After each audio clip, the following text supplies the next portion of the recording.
go ahead and open this joint meeting on August 21st, 2013. Oceanside City Council, Harbor District, CDC. Roll call, please. Mayor Wood? Here. Deputy Mayor Kern? Present. Councilmember Feller? Over here. Councilmember Feline? Thank you. Our city attorney, please. Thank you. Council meet on item 1 in closed session, conference with labor negotiator involving the Oceanside City Employees Association. Item 2, public employee appointment involving the city manager personnel evaluation. And item 2.1, pending litigation, I should say, conference with legal counsel on anticipated litigation in the matter of one case.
Good evening, ladies and gentlemen. Welcome, and we'll get going here.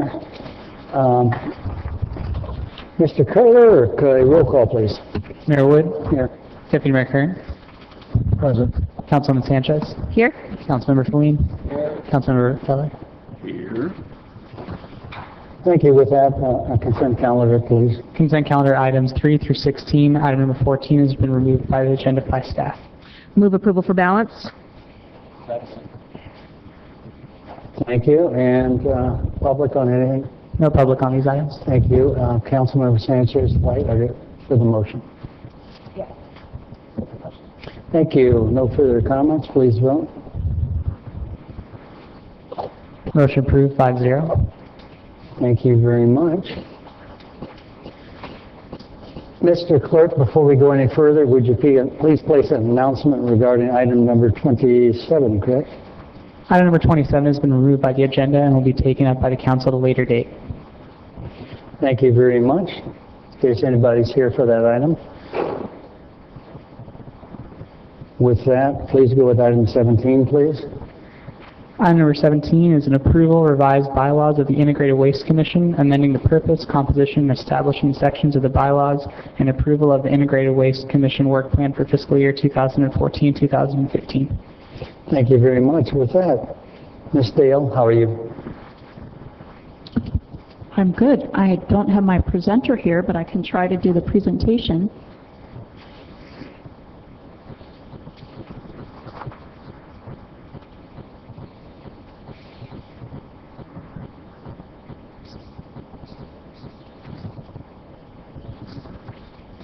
I'll go ahead and proceed. If Colleen shows up, we'll have her just We appreciate that. Thank you. Okay, so we're going to be talking about the Integrated Waste Commission bylaws and work plan that's been revised. The Integrated Waste Commission work plan changes as determined by the Commission reflect the following changes. Advisory capacity role of the Commission has been significantly expanded. The changes to the work plan goals reflect current objectives in the Zero Waste Strategic Resource Management Plan. The recommended changes to the bylaws are a result of the work plan changes and include the following changes as outlined here to the purpose, composition, and establishment. The recommendations this evening are to approve the revised Integrated Waste Commission bylaws, as well as approval of the Integrated Waste Commission work plan for fiscal year 14-15. And with that, I will take any questions. Well, thank you very much. First off, is there citizens or? No public on this item. Thank you. Almost couldn't say it. City Manager, please. Honorable Mayor, council members, I had forwarded to you some correspondence between staff and Ms. Nadine Scott, Chair of the Waste Commission. In the bylaws of the Commission, there is a clause in regards to termination of the membership, and it indicates that the termination automatically expires upon expiration of the term of membership. Within your city code, you do have a provision that I'll read. Upon expiration of a regular appointment, a member whose term has expired may continue to serve until the member's successor is appointed. And I would ask that should you move to approve the bylaws, that we add that in at section 2.3, that their term would continue until they are replaced. Thank you. I would agree wholeheartedly with that. Thank you very much. And Councilmember Sanchez, please. Thank you, Mr. Mayor. And with that added language, I move approval. Thank you. Do we have a second? I'll second it. Thank you very much. Councilman Feller, please. Thank you. Ms. Dale, we have a zero waste program in the city of Oceanside, and we have effectively completed enough of an effort, in fact more than enough of an effort to reach AB 939 goals and what is actually required of us by the state in that regard. And we have all these programs and all these, I mean, we've implemented the toter program, we're converting to CNG, the whole need for this commission, I think, has already been exhausted. And so I'm not going to approve this. I actually would make a substitute motion that we ask staff to come back with with dissolving the Integrated Waste Commission and allow you know, the person you have designated as your staff member for that, allow her to move forward with all that's necessary to keep the city in compliance with the rules and regulations. You know, I think the people that are out there at community and chamber events, Harbor Days, you know, they're typically Colleen and her staff and a few other volunteers. So I would just hope that somehow, some way we can fold that in, because, you know, I think we're having a tough time keeping commission members. I think we're struggling to meet quorums, and so that's my motion. I'll second that. A discussion, please. Councilmember Sanchez. Thank you, Mr. Mayor. Well, this is basically includes reviewing of rates. This is certainly the place where residents can go. These are volunteers. There are a whole slew of other programs that I know the Integrated Waste Commission has been looking towards, working with the community, like, for example, with the grocery stores. There is the movement in that direction of doing a voluntary program to reduce waste. We're talking about reducing waste that is going to make our city better. We're never going to be finished with this until we reach the zero waste. It's not about just meeting the letter of the law. In fact, we put this resolution forward and got a 5-0 vote before it even became law. So we are a city that is looking forward and being progressive and being a leader in San Diego County in terms of reducing our own waste. So, I mean, every other city is doing this. Why would we ever think of dropping this? We're also partnering with the schools. We've got 3 elementary schools who have gone zero waste. The whole school district is talking about it. They need us in terms of being a partner. Again, there's a whole slew of things that we need to continue to look at, do better, needles, everything. We need to make sure that we do the best possible job in reducing our waste. There are still people out there who are not contributing as much as they can to the blue bin. Within our own contract, if we go beyond a certain amount, that money comes back to the community. That is within our own contract, and that contract is for 13 years. So there is no reason to demolish this commission. There is absolutely no reason. Why do we even then have commissions? Is this the beginning of getting rid of all of the commissions, the Parks and Rec Commission, the Senior Commission, the Utilities Commission? I mean, it doesn't make sense that we would stop doing this in midair. We are doing, I think, staff and the commission are doing a phenomenal job of moving us forward, but we haven't gotten there. I'd say that the seniors in our community get it because they had to recycle. They lived through dire times of depression. You know, I remember my grandmother recycling even the sacks of flour. She would make clothes out of them. The nylons, they'd make rugs out of them. Everything was recycled. So the seniors get it. The kids are getting it, and this is due to this wonderful partnership that we are having with the school district. They're getting it. They understand, you know, this island of trash that's in the middle of our ocean. They understand picking up trash on our coast, on our beaches, to make them clean, to make them the kind of place where tourists would want to come and stay and spend their dollars. It's these people in the middle, you know, my generation of people who are still, you know, not getting it completely. So we're not done, and we can't just give one person this whole entire job. I mean, every other city has other personnel. We're the ones that have one person involved. This is a huge task for her.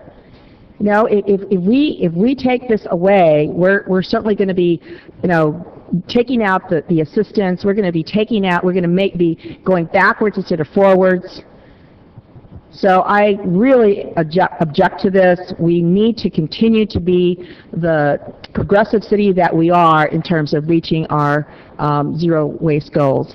And if I could ask staff, Ms. Foster, to talk about the programs that she has working with the commission.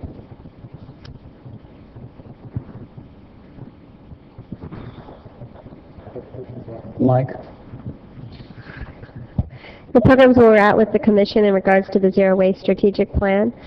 We are currently actively implementing the first phase of the Zero Waste Strategic Plan, which is the first 2 years. The primary objective of that is to implement Cal Recycle's AB 341 mandate, which is the mandatory commercial recycling mandate, as well as supporting the state's overall goal for 75% recycling. Another component of that, of the Zero Waste Plan that we're working on right now, is the Zero Waste Schools project. We've definitely developed a significant partnership with the school district, and we have resources involved within that. Those are our primary objectives, including all the other educational programs for waste and source reduction. We just got our most recent diversion rate, and we are at a 72%. So we went from 67 to 72%. So we're not at 75 yet. And you said phase what, 1? What are the other phases? Phase 1 is years 1 to 2. Phase 2 is 2 to 5, and then Phase 3 is the remaining. Phase 2 is when we get into some of the potential legislative recommendations, source reduction in regards to plastic litter, plastic pollution. We also develop our reuse markets that are available to support the reuse industry, and we also look at extended producer responsibility. The last phase would be remaining issues, infrastructure development if needed at the time. But we're definitely moving along very well. We have one of the highest diversion rates within Southern California. So would you recommend that this commission be dissolved?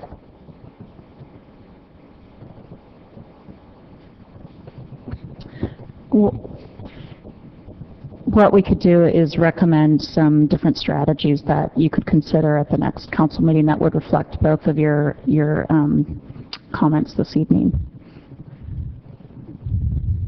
Okay, so you're not giving us your personal opinion. What you're trying to do is incorporate what we've been talking about here at the dais.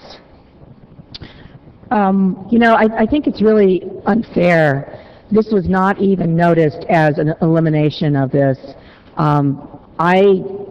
I think that this should at the very least be continued so that we can have what I believe would be lots of people who would be against this. So I would urge us either to continue this matter or to vote no, because this is really ridiculous. I cannot even begin to believe that our ratepayers would have nowhere to go except for staff that would be undermined because they would have no support because they have one person working on this. Other cities, Chula Vista has several people working on this and have in fact go to all kinds of training and as I said, have a lot of support. I'm amazed at the suggestion that we would be terminating the Integrated Waste Commission. Excuse me, I'll let Mr. City Attorney have you laid on. Yeah, the only comment I can make is that you can't dissolve the commission this evening. I think if I heard the motion correctly, it was to return with an item, and that would have to be a resolution. If it were the council direction to do that, we'd have to come back with a resolution to eliminate the commission, and that would have to be properly noticed.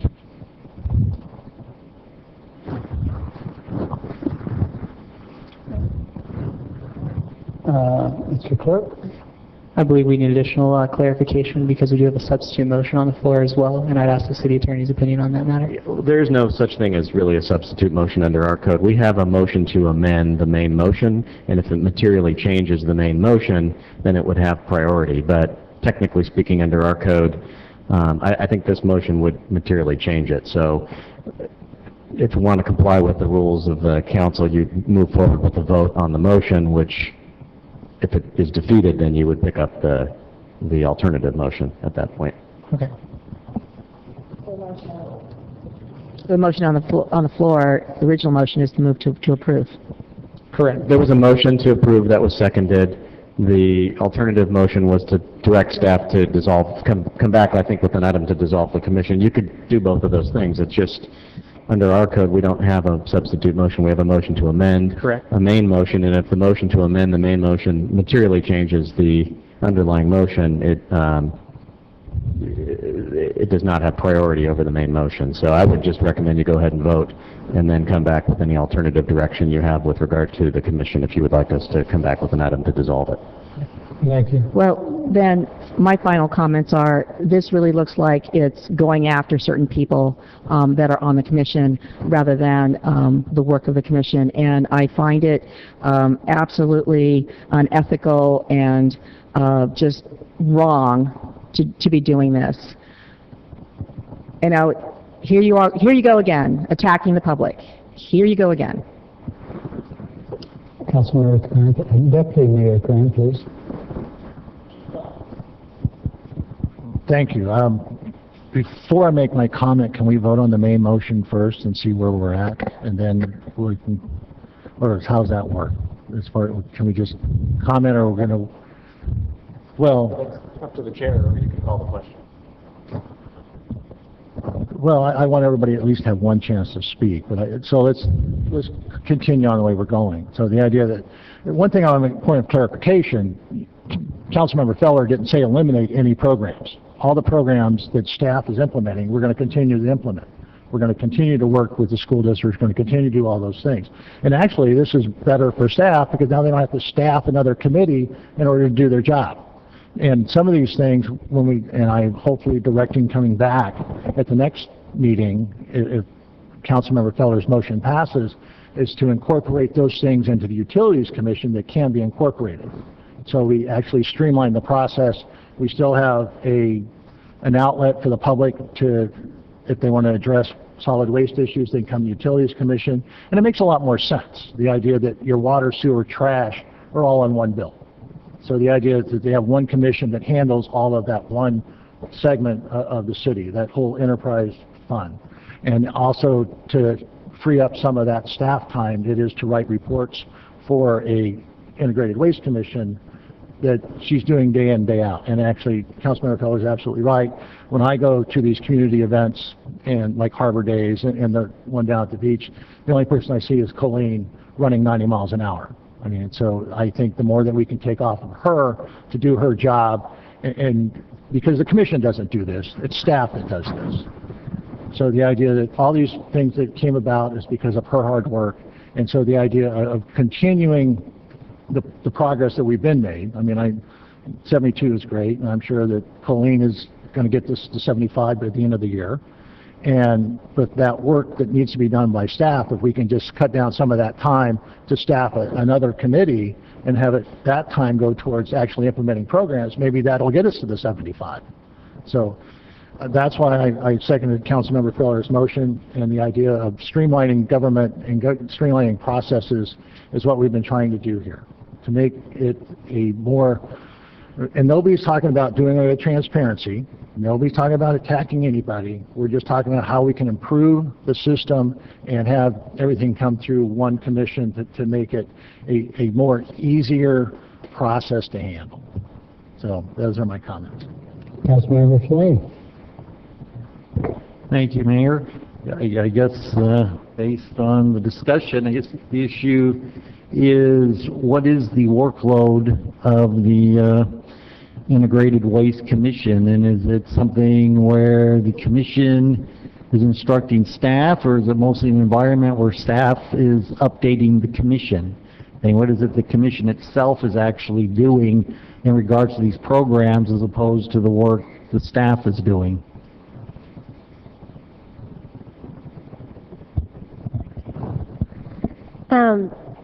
In general, the commission, staff goes to the commission to provide updates on current programs, especially over the past year on the status of where we're moving forward with our zero waste strategic plan. And then as advisory committee, they'll provide input on what they would like to see happen or their interest in things like of that nature. There's also a subcommittee that reviews the solid waste rates before they come forward to council. And that functions in the same manner that the Budget Committee functions in the Utilities Commission. Currently, the Integrated Waste Commission is meeting monthly, so staff is required to attend and prepare agendas, prepare minutes for that monthly meeting. Utilities Commission, just as a comparison, is meeting every other month. Okay, so the Utilities Commission then, based on their workload, it seems would be able to absorb the public input portion and the public feedback portion currently performed by the Integrated Waste Commission? It's certainly something we could fold into it, and if we needed to add an additional meeting in order to accommodate that, we have the ability to do that. If we wanted to fold the rate review for the solid waste rates into the Budget Committee of the Utilities Commission, that's also something that could be done. Okay, now I assume by the kind of the open-ended nature of the motion that we would be looking forward to the staff recommending which commission these duties should be integrated into. I mean, yes, that's, as I understand it, and of course I'm picking Utilities Commission, that seems to be a logical place to me, but that isn't necessarily the recommendation that would come back from staff. There might be a better idea once it's bounced around, and because I would assume, the primary responsibility of Integrated Waste Commission, kind of the glory days, if you will, was negotiating the contract with Waste Management and providing input there, and, the battle's been won, so to speak, on that. Now, would there be significant staff savings and time if the Integrated Waste Commission was rolled into another commission? I'm just off the top of my head providing you an estimate on the amount of time that I spend monthly with the commission, and it's probably a good 8 to 10 hours a month. Colleen, who performs the bulk of preparing the agenda as well as the minutes corresponding with the commissioners, spends a lot more time than I do on a monthly basis. So in that respect, it is significant.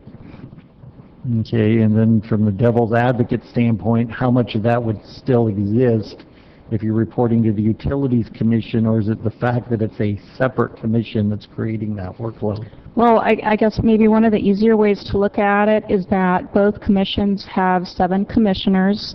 We get questions to respond to items throughout the month or on the agenda.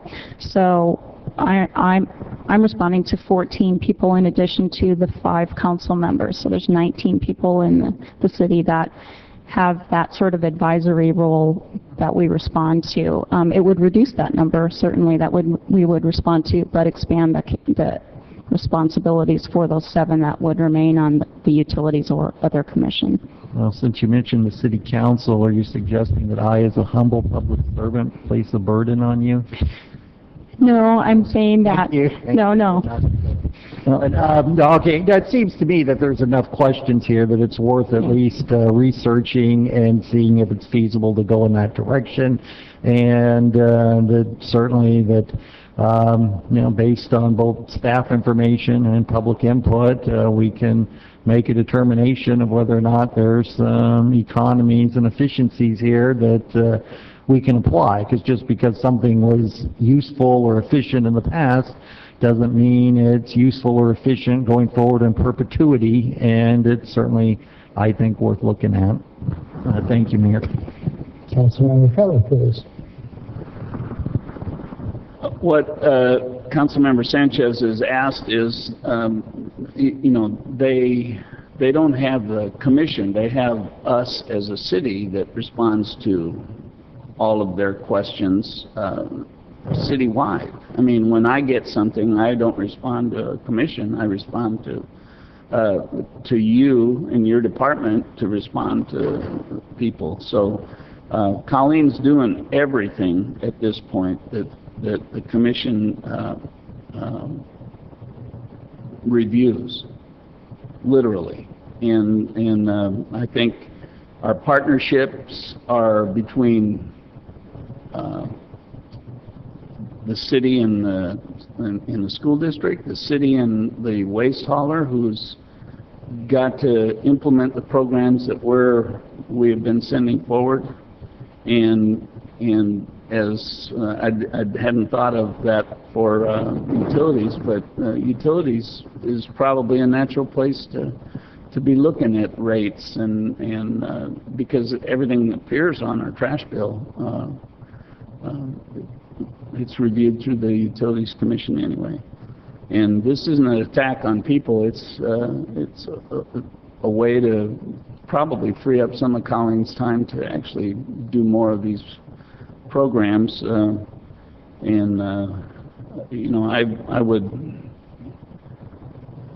would hope we don't attack people. It goes back a lot of years, and we've had a lot of attacks on people and staff and those types of things. And I'm not resorting to that at all. So I'm not clear. Does my motion supersede her motion, or are you saying you'd have to vote? Her motion's first, and then you could take up your item. So we can, as we discussed it, we can talk about coming back with my motion. Yes, if my recommendation is to go forward with the motion as it was seconded with a vote, you could take up, it's within the subject matter of what was noticed. Okay. At least the Integrated Waste Commission, you could direct staff to come back with a properly noticed item. Okay, thank you. Councilmember Sanchez, please. Thank you, Mr. Mayor. What I've heard is cutting back on public input. We're talking about multi-million dollar contracts, and we're talking about the public being able to have someone reviewing that other than staff. Now, the public has a natural suspicion of government, and always has, always will. As to the question about, well, we're done because we negotiated a contract. We negotiate a contract every, 13, 15 years. That is not the only purpose for the Integrated Waste Commission. They ensure that the contract is being done correctly. It ensures that there is a public eye to this, not just a staff person. When we talk about cutting out 7 members of the public because it'll streamline, we're cutting out public input.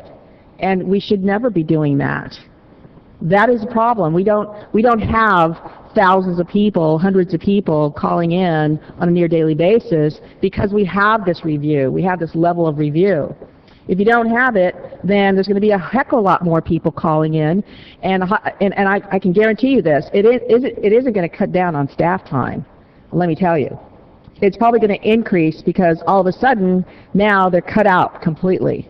And all those that are concerned about this, you can roll your eyes, Mr. Feller, roll your eyes and look, and I don't know what you're counting up there. But we're talking about public input, and that is what you're cutting out. And yes, you are going after people. I know that. You know that. So this is really, really, really uncalled for. We set up a system so that we can have a balance here that includes public participation. We've already cut it back so much by making certain groups meet every other month or even on a quarterly basis. We've put a senior commission into the Parks and Rec Commission it's one thing after another after another. So I guess what we're saying is we should be so efficient that we don't need anybody's input. We don't really need a council either. We should just let, staff do it and that's it. I mean, that's really what the logical extension of this is. So I have not heard one good reason why we would be doing this. Thank you. All the lights are off, so I'll give my 2 cents. I really listen like everybody at home in the audience. We kind of know where it's going, so I understand that. So do I speak long and just move forward? My point on this, and I do have to say this, we had some changes in the past where if somebody's term was up, but he wasn't replaced or she wasn't replaced, they stayed there. I'm sorry. I hate to interrupt, but something about your mic, it sounds muffled. Oh, sorry. Thank you. Maybe it's just me. No, it's just, I'm muffled. Yeah, thank you. I appreciate that. What I'm getting to is, we had a problem in the past on this. Remember, we had about 27, help better? We had about 27 commissions that looked at this in public. There was a larger number than anywhere else, so we cut them down probably by half. These are people that are volunteering their free time, and we look at that. We had some problems back then when we cut back on those, especially in the senior commission in particular. It takes time, money for staff to be out there for each one of these. There were some compromises about how often you have one of these meetings, or do you continue it for 2 months if you don't have something. Hopefully we were trying to work it out. What it really comes down on this one, I see the direction of it. It does involve people. I tried to remove somebody by input from the public. The voting majority kept them. They wanted to remove somebody from the Waste Commission, and they voted to do that. However, under our policy, they stay until somebody replaces them, and I'm the one that replaces them by voting with the approval of the council. This appears to be after one particular person. That's, to me, appears that way. In order to do that, you're going to wipe out the whole Waste Commission and get into the Utilities Commission. Fine, what we have is these gentlemen are in charge of that commission, so it seems to be self-serving to a degree. And you know what? They have 3 votes, and that's probably where we're going to go. I can't get mad about it because that's where it's going to go. On the other hand, I think by listening to the logic today about this one commission, it's probably best if we get rid of all the commissions. They're wasting staff's time. We don't want to be transparent to the public by having people from the public sit in these commissions, so let's get rid of all of them is what we're saying here.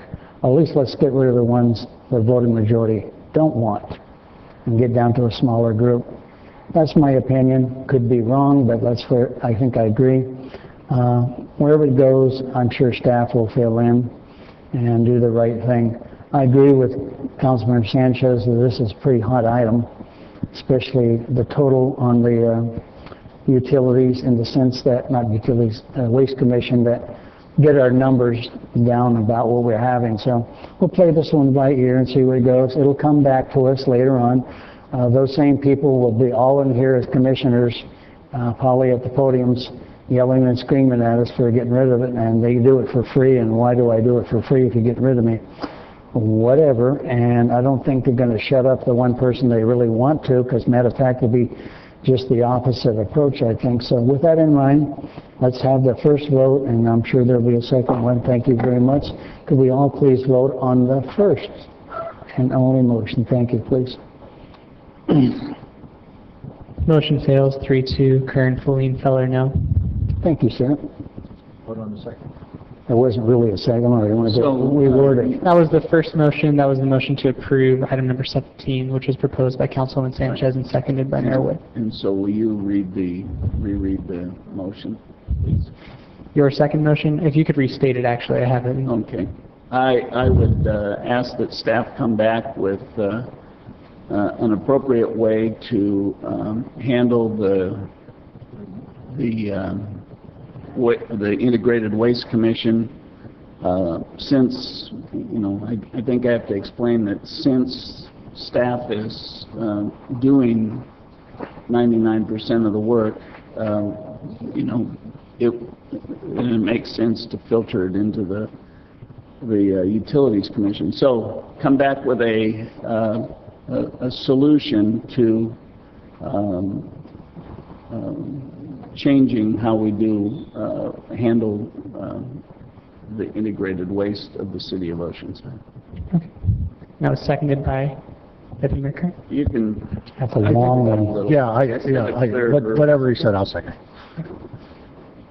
A little long, I think, so. Excuse me, Honorable Mayor, council members, what I had written down and I heard before was that the original motion was to dissolve the Integrated Waste Commission, incorporate the advisory portions into the Utilities Commission, but not eliminate any of the staff programs. I like his better. I'll like second Peter's. his version of what I said earlier. I think that staff is more than able to handle this, and the people will still have their voice in the Utilities Commission because they are a legitimate commission that reviews an awful lot of things. So, thank you. Excuse me, I just want to clarify, are you rolling over the waste commissioners into the Utilities Commission? No, I'm asking that staff come back with the recommendation of how to dissolve this. So essentially, that's what I'm asking. So if, it gives opportunity if there are vacancies on the Waste Commission or the Utilities Commission. If that's how it works, at this point, I imagine there's alternates and all of that as well. Thank you. Certainly, I just want to clarify for the record, both the maker and the second agreed with the city manager's characterization of the motion.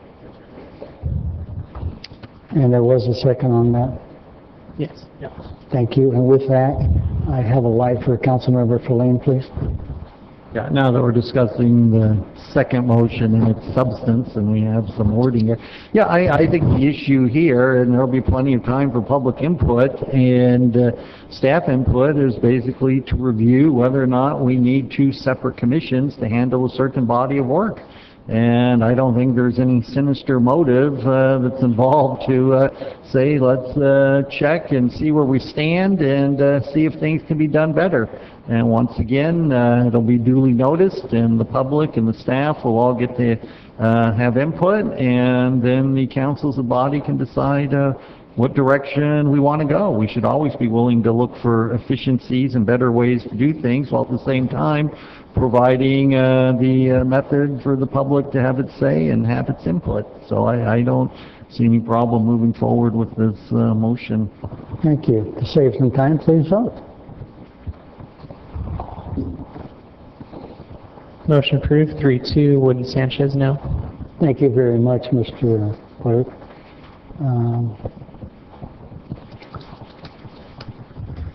A little bit of time left. I think I'm going to jump forward to item number 28, if I may, sir. Item number 28 is a request by Mayor Wood and Councilmember Feline to direct staff to prepare a memorandum of understanding with the Oceanside Museum of Art for the exclusive right to display artwork throughout City Hall. Thank you very much. I'll start this off and let Mr. Feline jump in here in a little while. We would like to see artwork displayed along the corridors of the council offices and between the city manager and city attorney's office. Sometimes more cohesive in design than we sometimes see. In other words, we see things that's kind of hodgepodge on the walls, like posters, etc. The art will make the place look professional for residents, businesses, outside organizations, and dignitaries visiting.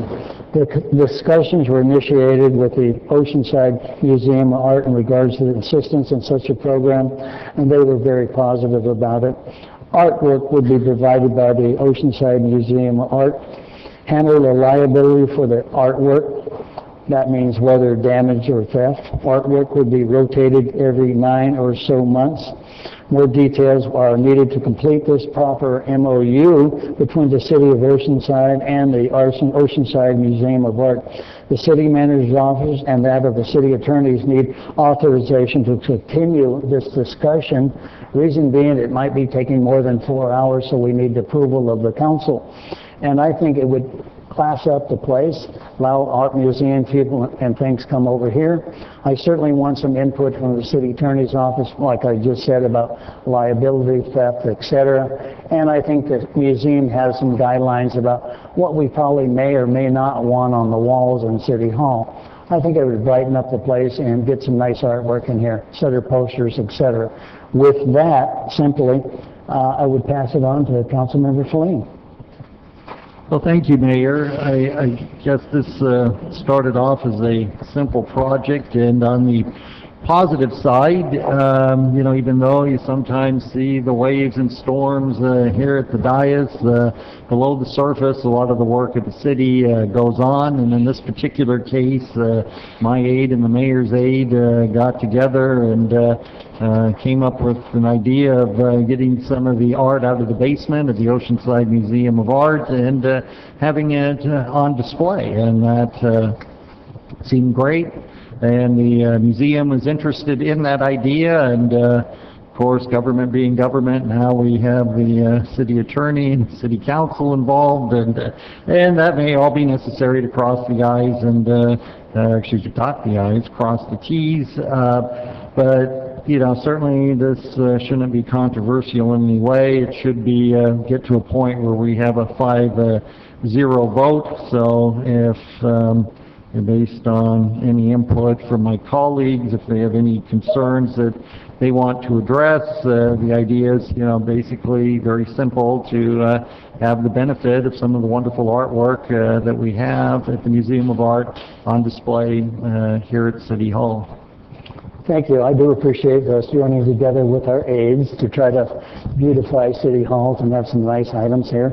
But I will give the opportunity to City Attorney. There's, like always, there's issues regarding taking somebody's property and put it on our walls. But if you have any comments regarding that, sir.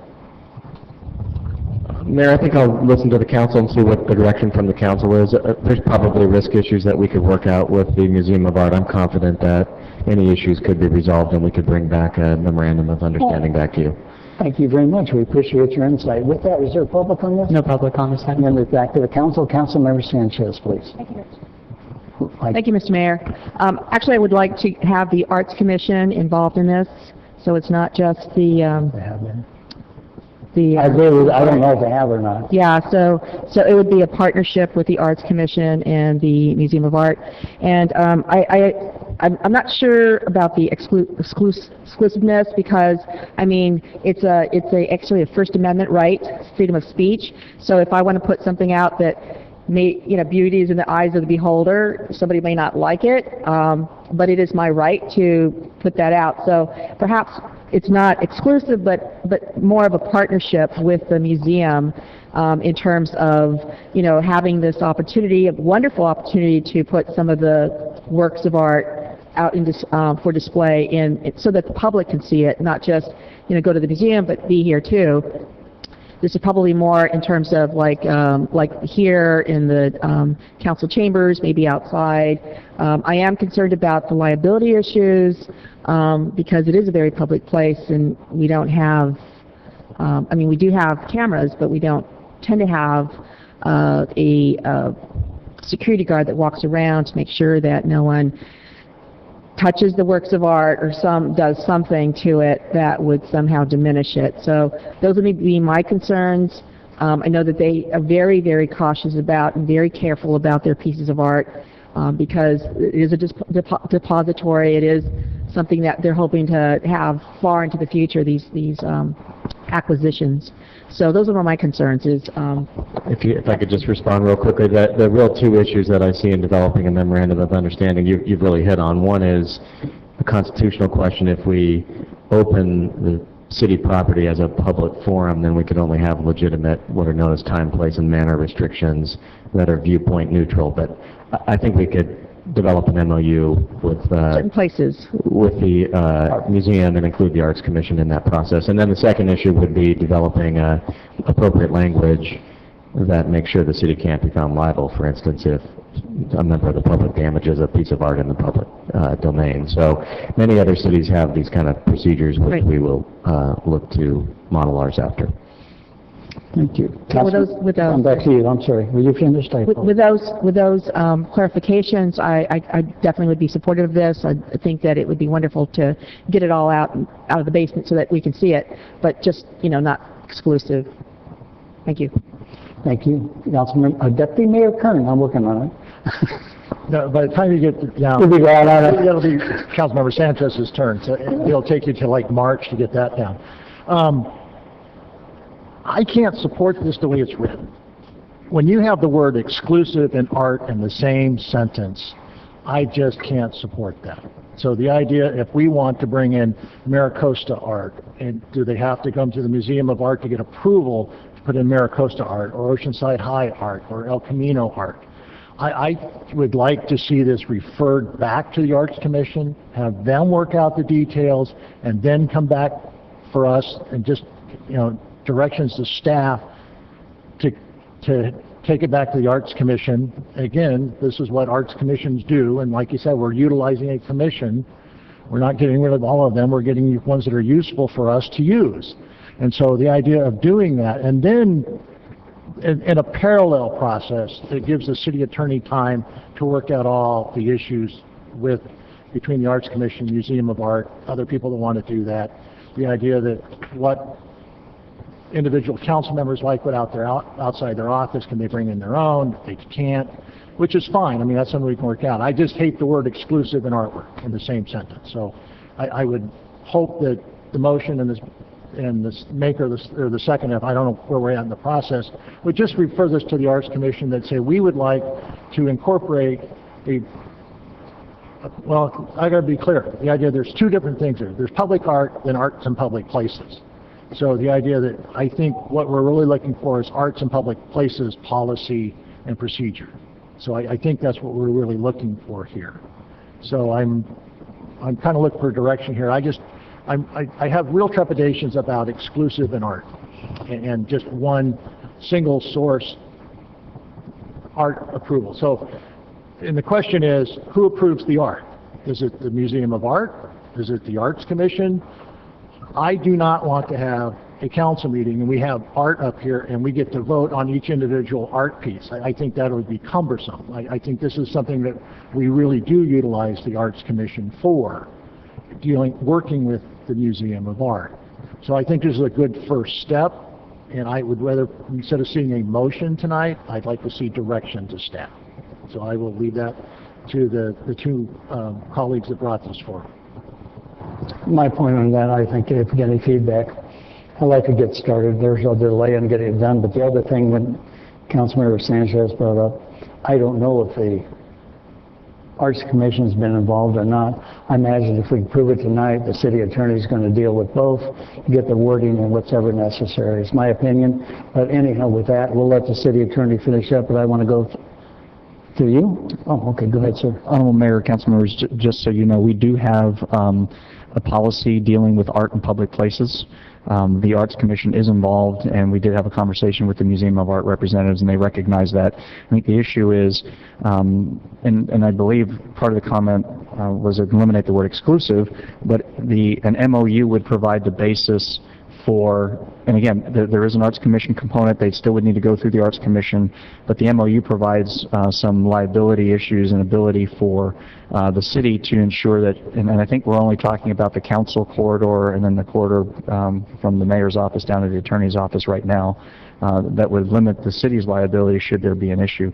So we do have a policy. A copy of that has been given to the museum representative. So if you want to refer it back and us go through the Arts Commission, we can certainly do that. But this MOU, if we draft one, will need to go to the Arts Commission anyway, because they will be involved throughout the process, in not only with the MOU, but in looking at selecting and approving the artwork that will go up. Okay, thank you. With that, I'll go Councilmember Feline. think Councilman Feller has his light on and hasn't had a chance to speak yet. Your light was before his, so I guess so. Okay, Councilmember Feller. Thank you. You know, I'm not going to support anything that in art in public places allows, you know, somebody's interpretation of art that is, you know, it could be obscene, it could be a bottle of, a cross in a bottle of urine, it could be just about anything in the art world. As far as, you know, it sounded to me like Councilmember Sanchez was talking about maybe doing things here in the council chambers or out in the lobby or in our community rooms or that type of thing. You know, this is, you know, frankly, I look at the artwork upstairs and, you know, probably some of it's quite outdated. You know, maybe there is some new things that we could hang up there, but, you know, we don't need to go to the Arts Commission for that. If we're just changing what's upstairs, because 98% of the people that see that are people that work on that third floor.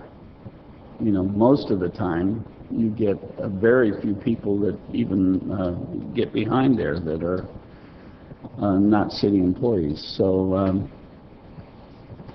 the Arts Commission has a terrible history of having no quorum. So, you know, hopefully we can make that work better if it's going to go that direction. You know, but I really, there's just too many liability issues that really,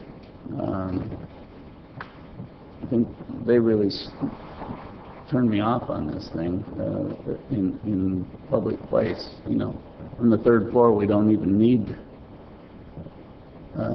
any discretion. It's just where we work. So, so those are my thoughts right now.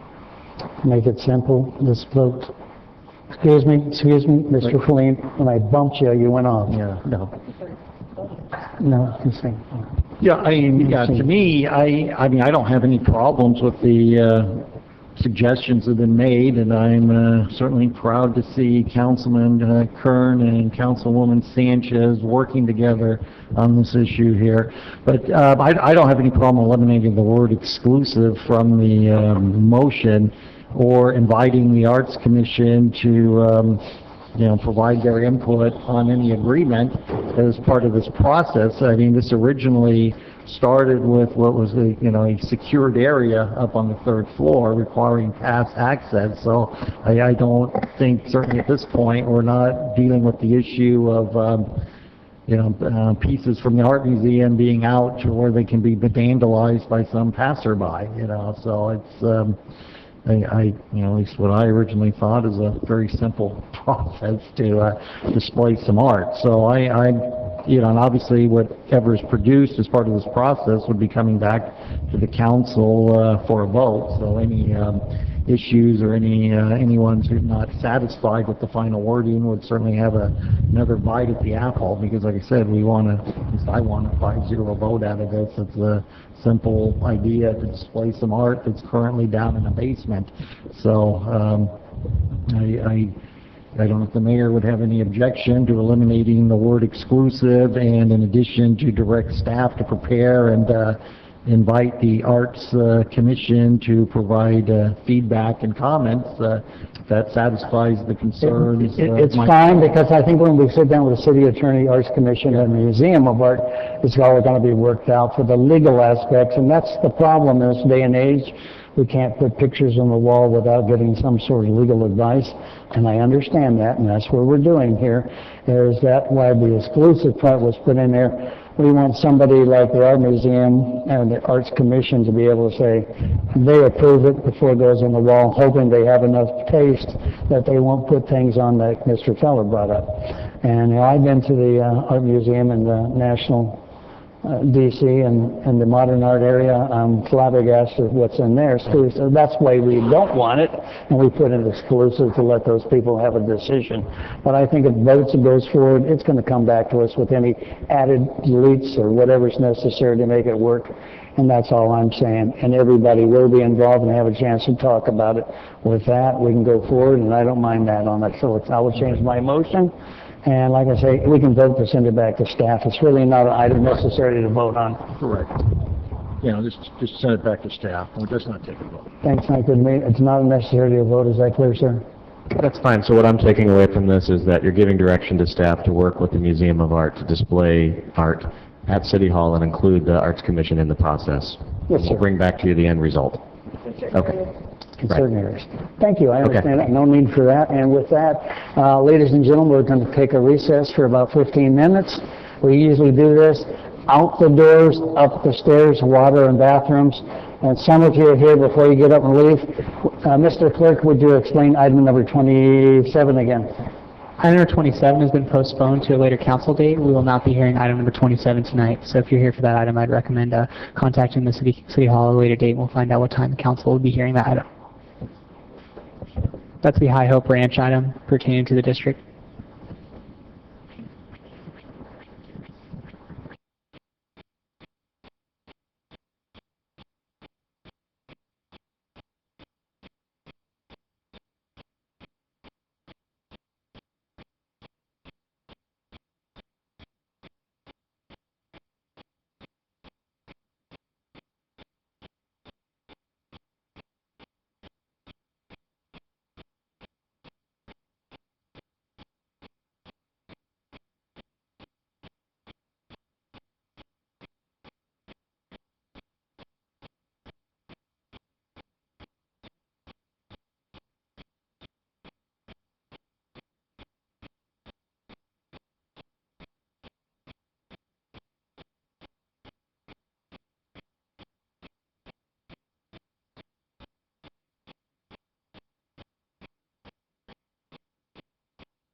I get started, ladies and gentlemen. I appreciate it. Maybe we get out here early and we all go have a good time. Well, I doubt it. We have a special evening tonight. We have a lot of glitter in the audience from several different things, especially over in this section over here, but we'll get to that in a moment.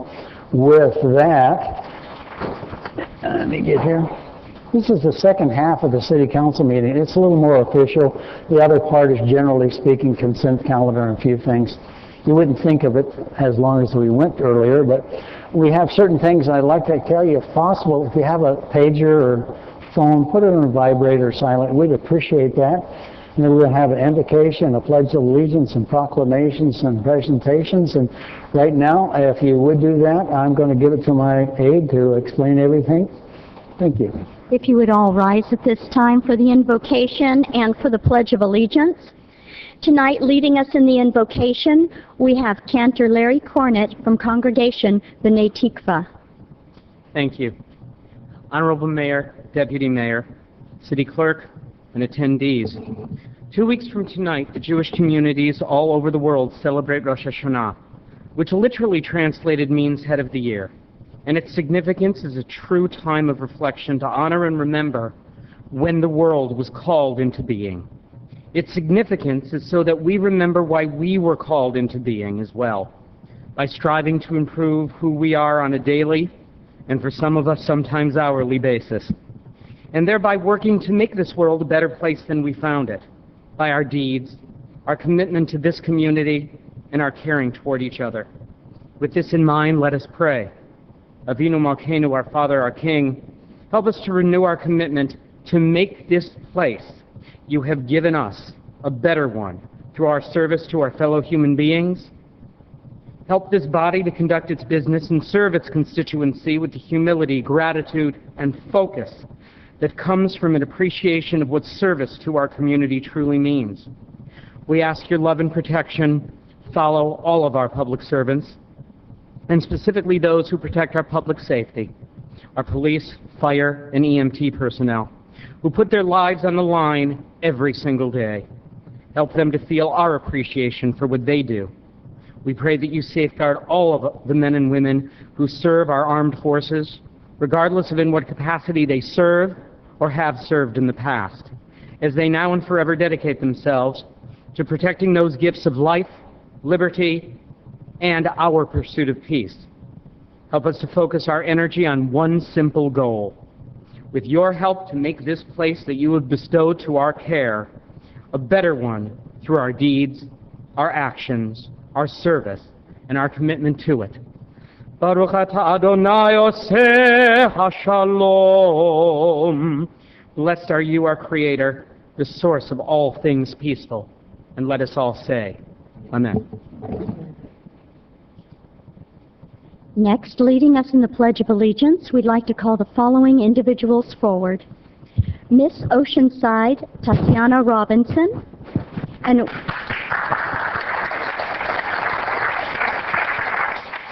with her, Miss Oceanside Princesses, Brittany Garcia, Alexa Morgan, and Casey Killian.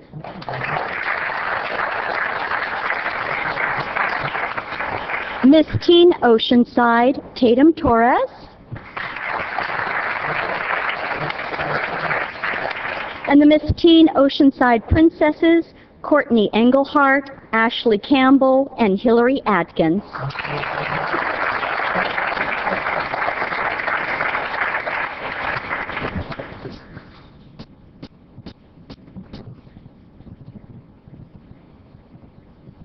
Ready? Begin. I pledge allegiance to the flag of the United States of America and to the republic for which it stands, one nation, under God, indivisible, with liberty and justice for all. You may all be seated at this time. Next, we would like to call forward these other individuals. Zuzette Numabas, who is the president of the Oceanside Sea Lions Club. The community liaison officer, Pam Pankey. And the other members from the Sea Lions Club who happen to be with us tonight.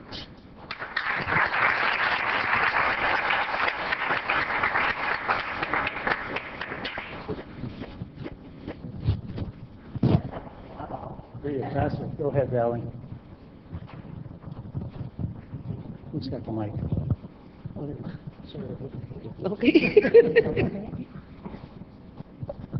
Good afternoon, Mayor Jim Wood, council members, city treasurer, city clerk, city manager, fellow Lions, pageant ladies, ladies and gentlemen.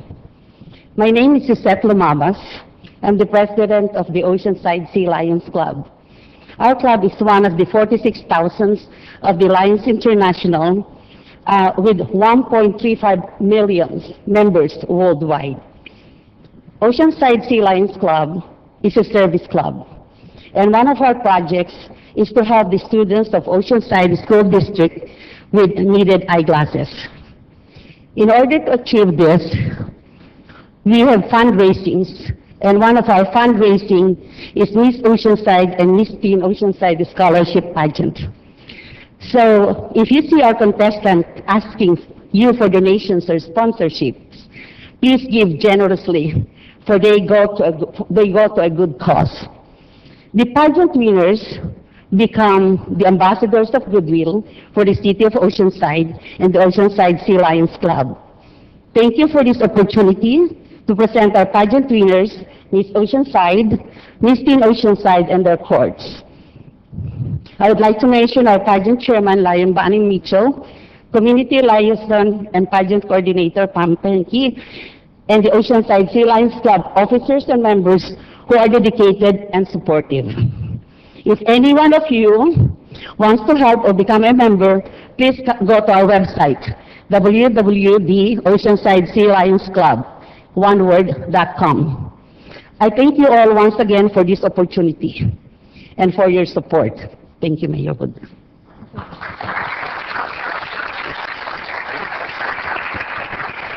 Ladies and gentlemen, as you can see up here, Oceanside puts out not just great athletes, but look at this lineup. I'm thrilled to be part of Oceanside, and they represent us around the city, the county, and anywhere else they go. And what an honor it is to have all of you today with the Sea Lions. I'm pretty impressed like everybody else, but we'd like to get a photograph, but I think we're a little too long. What do you think? We might have to get a second row back here. Just the tall ones like you and I. I think we need ladies. Yeah, some of us. One another like this.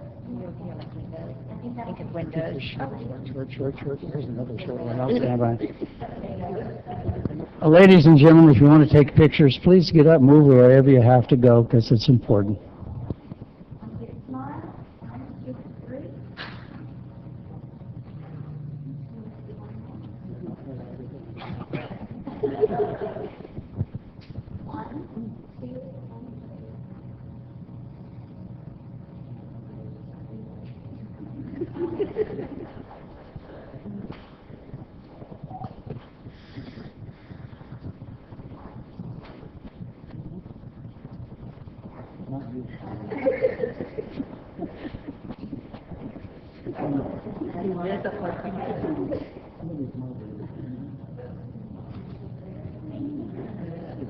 Wonderful.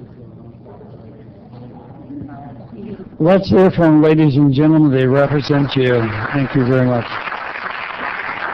Now it's time to go to Oceanside left and March East Lake. Wave down, ladies. Would you leave? Thank you all. I appreciate it.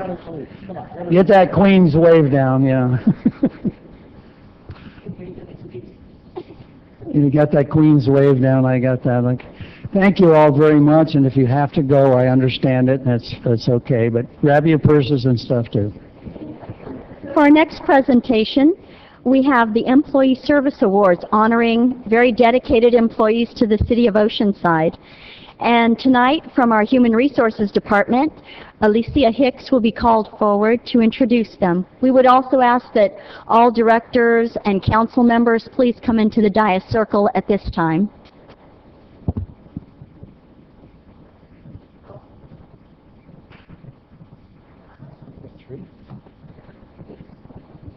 There's 3.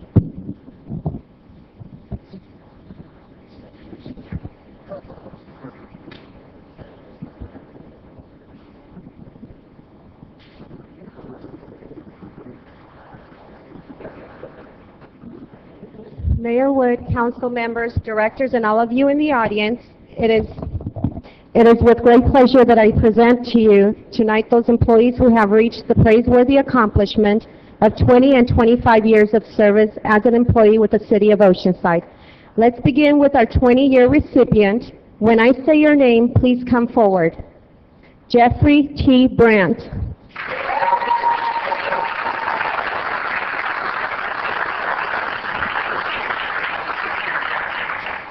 Jeff began his career with the City of Oceanside on July 18, 1993 as a police officer. He has worked on a variety of assignments and is currently a sergeant with the police department. Let's help celebrate with a round of applause.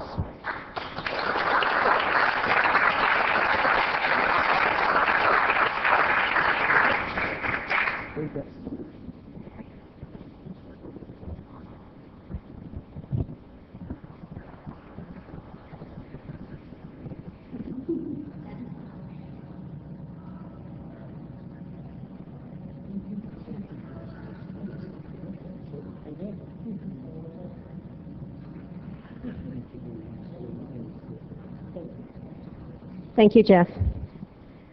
This concludes our 20-year recipients. Next, we have our 25-year recipients. Greg S. Van Voorhees.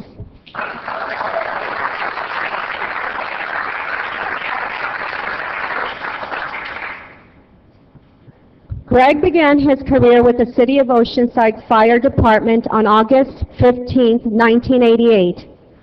Greg is currently a fire safety specialist. Let's help Greg celebrate with a round of applause.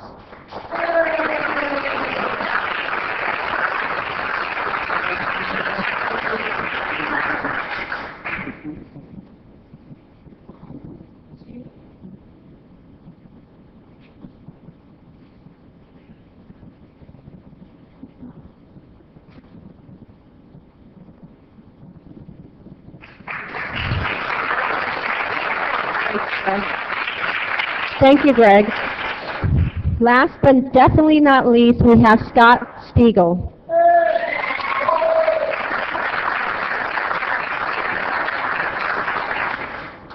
Scott started with the City of Oceanside on August 14, 1988 as a maintenance worker 1 in the Water Utilities Department.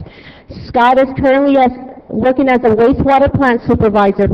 Let's help celebrate with a round of applause.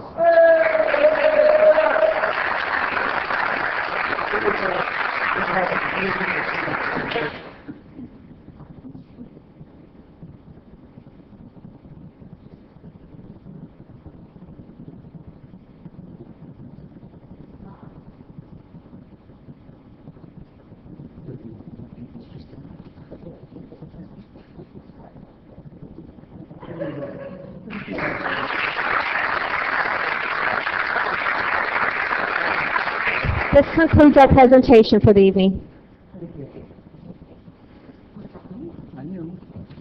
Could it be anybody I knew? I don't think so. Take a battery. I got a picture of you and Oh, sure.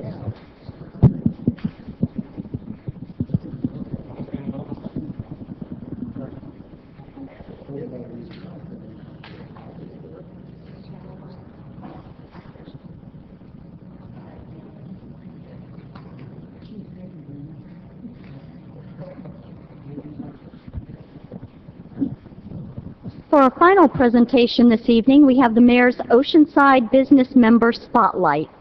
And from the Oceanside Chamber of Commerce, we'd like to call the following individuals forward. The Chairman of the Board, Don Reedy.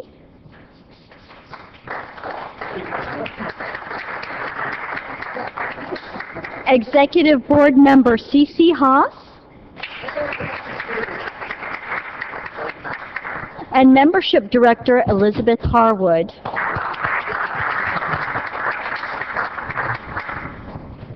And tonight we are honoring the valued Oceanside business owner or individual from Wells Fargo Bank, Brenda Encinas.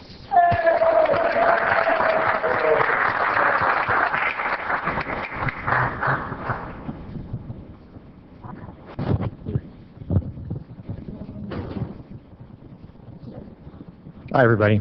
A little bit about Brenda tonight. Brenda Encinas is a business banking expert at Wells Fargo, Rancho Del Oro.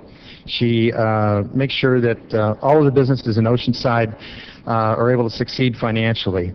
She's a California native and attended college at the University of Southern California, Santa Barbara.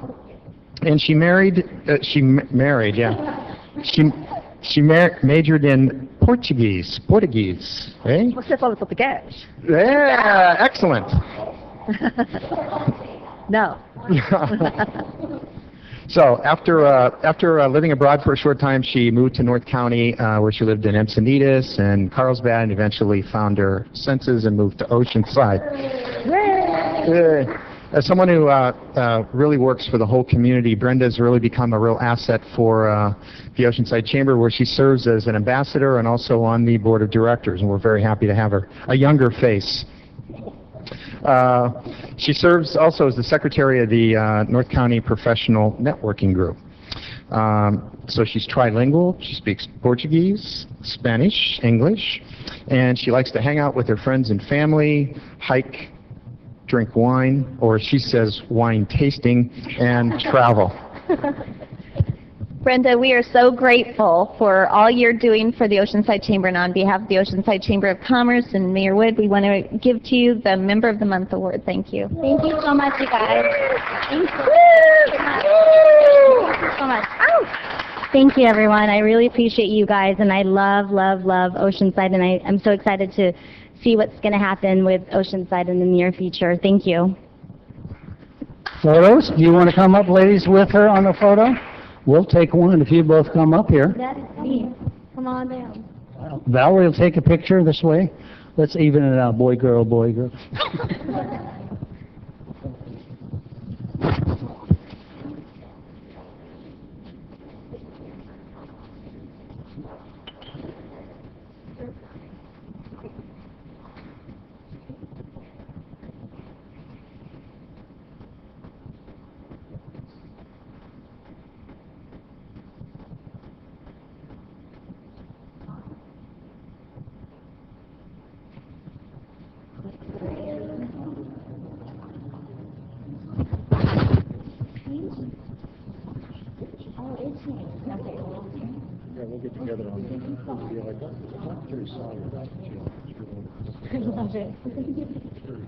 That concludes this evening's presentation.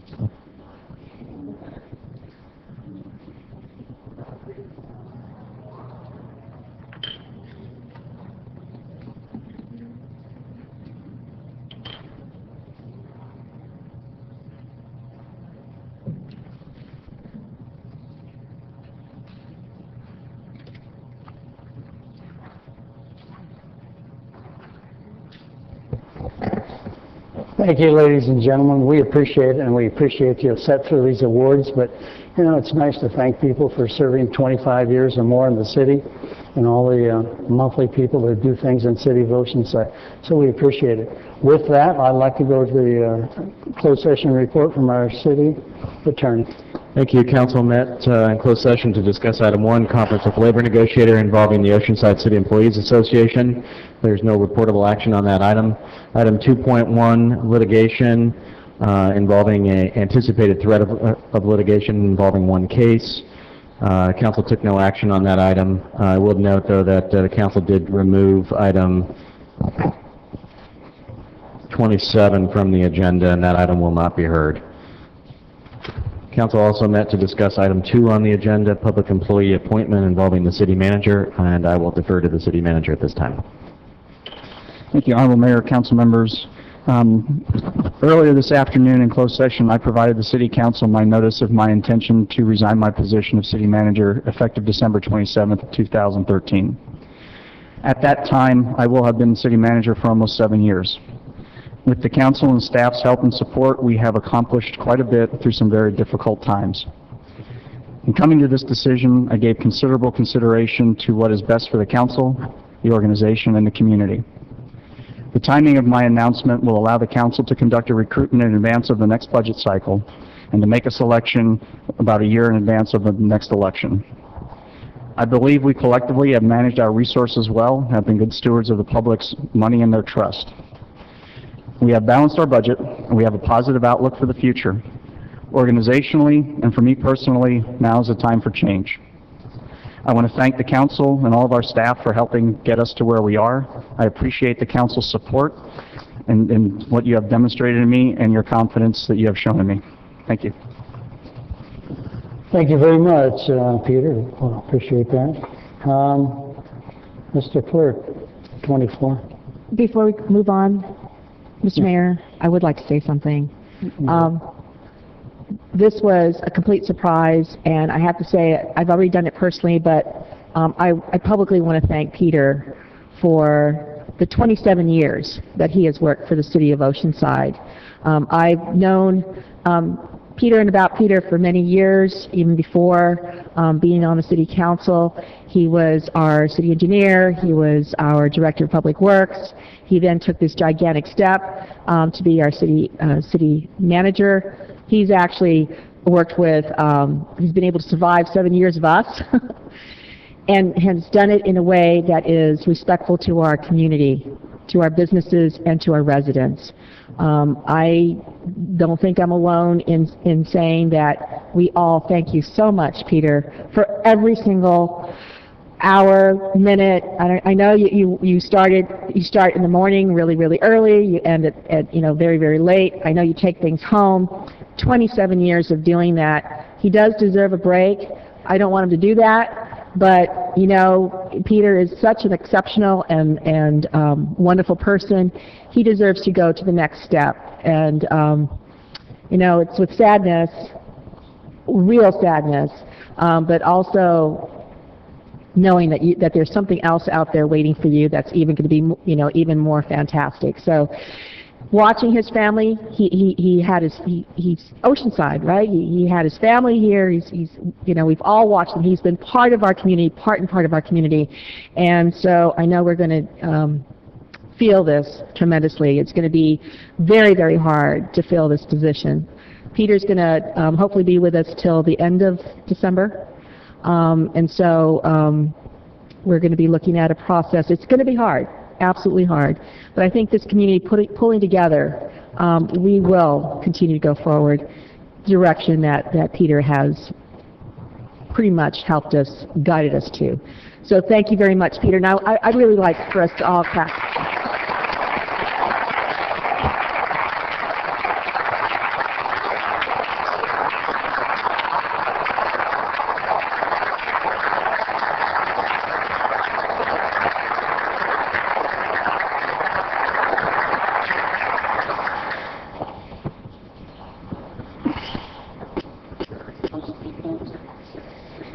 Speak again? No. By the way, not a long comment, but he didn't have any gray hair when he started as a city manager. And I guess that says it all. Thank you very much for your time. With that, Mr. Clerk, 24. Item number 24, we have 2 members of the public wishing to speak on items off of the agenda. First, we have Donna McGinty. Second, we have Larry Berry.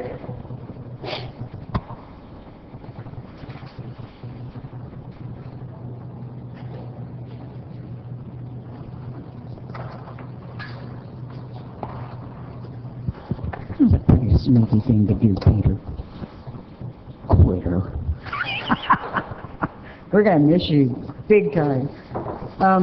To begin with, I quit coming to these meetings because, frankly, they're pretty darn hard to watch on television, let alone sit here in this room and have to witness personally some of the things I see take place, which I find are embarrassing and alarming when we have a council that is a constant personal attack mentality at everything that goes on.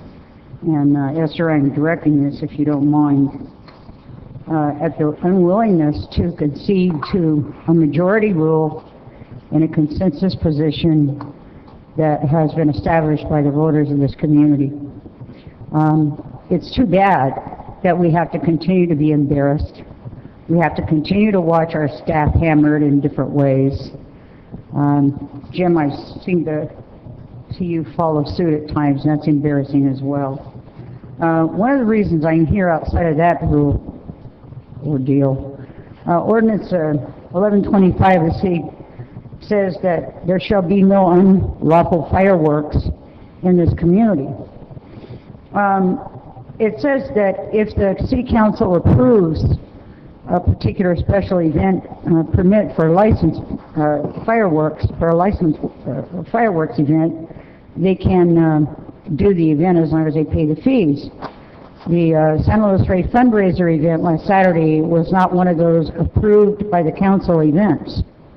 I understand there was a $200 a plate dinner, and their special, quote-unquote special, according to their article in the paper, their special event was a fireworks display, as was exhibited last couple of years. I want them to think seriously when they decide to do this anywhere else in the city about the fact that animals are scared to death.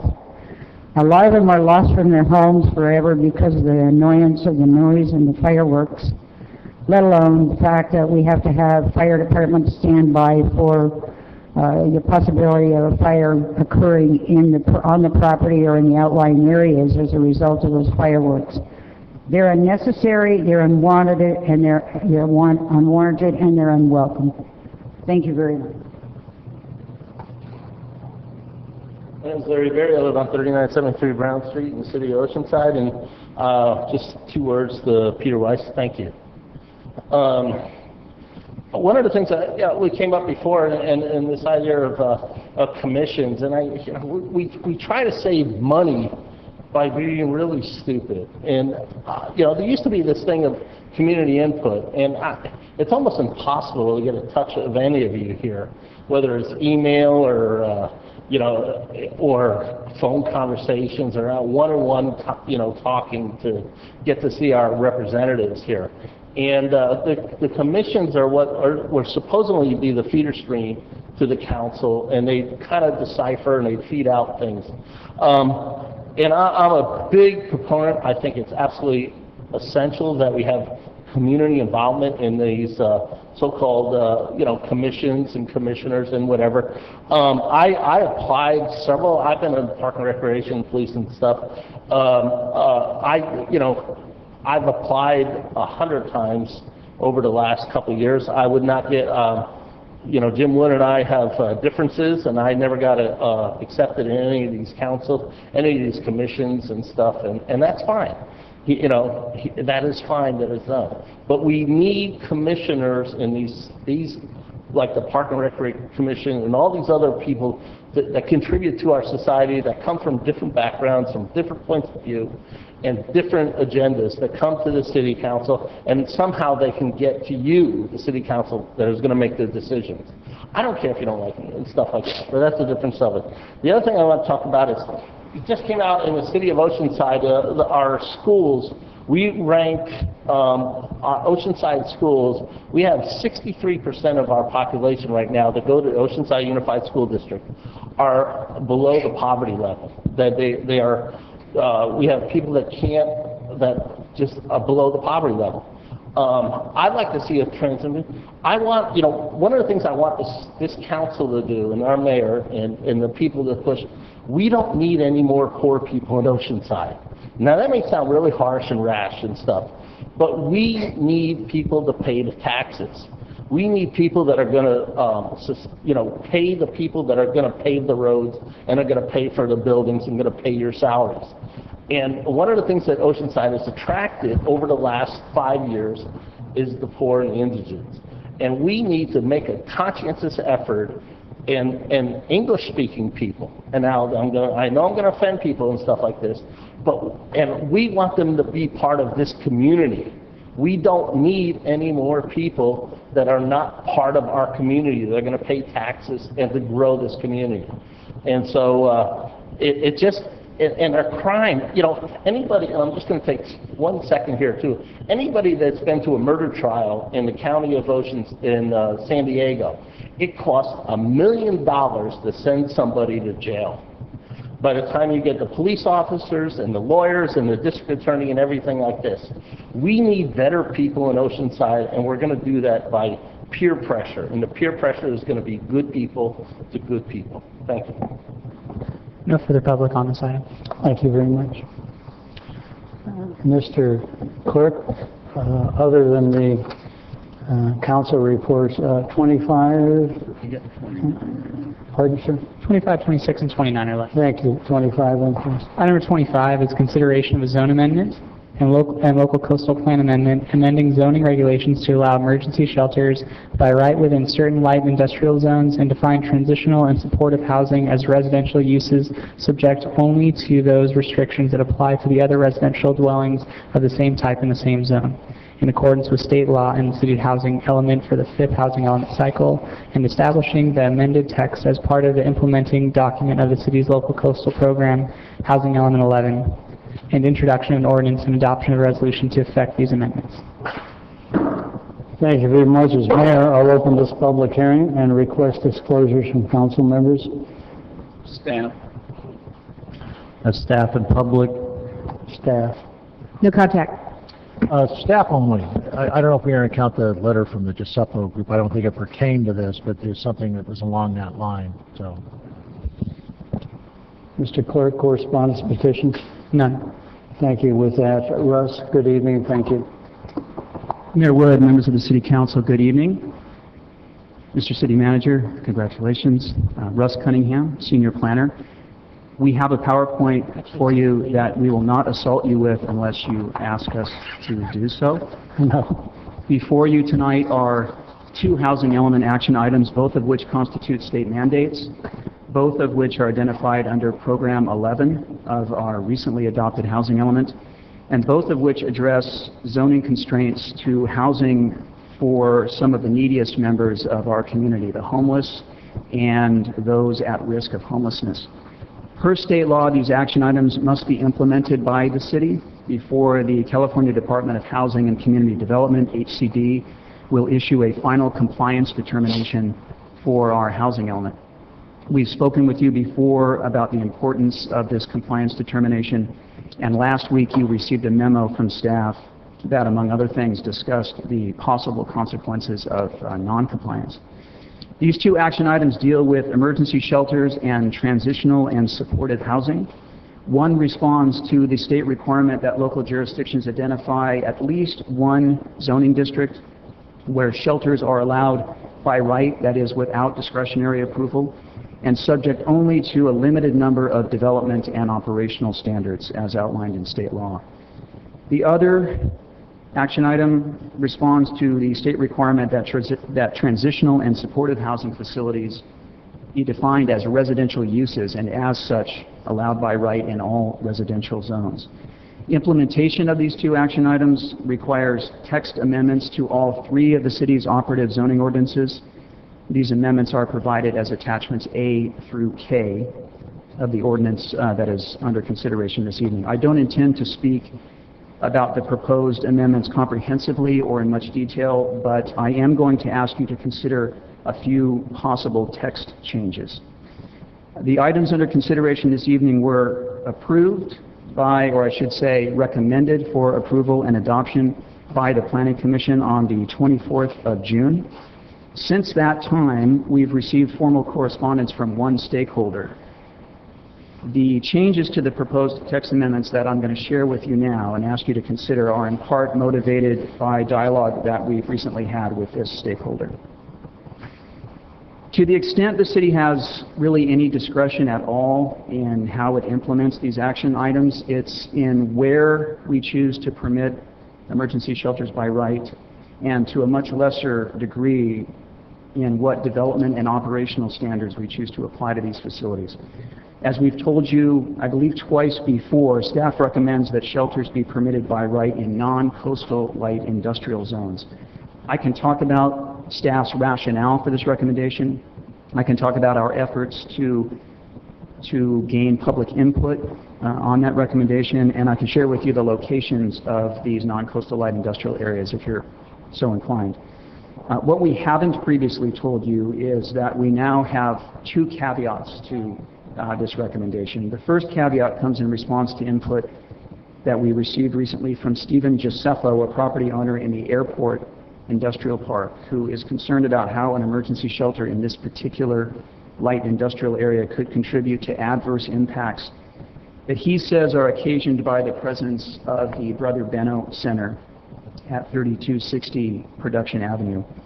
While staff feels that an emergency shelter in proximity to Brother Benno's could actually mitigate some of the adverse impacts that Mr. Giuseppe speaks of, primarily by giving homeless individuals and families a place to go when Brother Benno's closes its doors each afternoon at 1 o'clock, I believe. Staff is amenable to maintaining the CUP requirement for emergency shelters in the airport industrial area. Given that this area constitutes less than 10% of the city's total inventory of light industrial property, we don't feel that keeping the CUP requirement in place in this particular area will be problematic for HCD.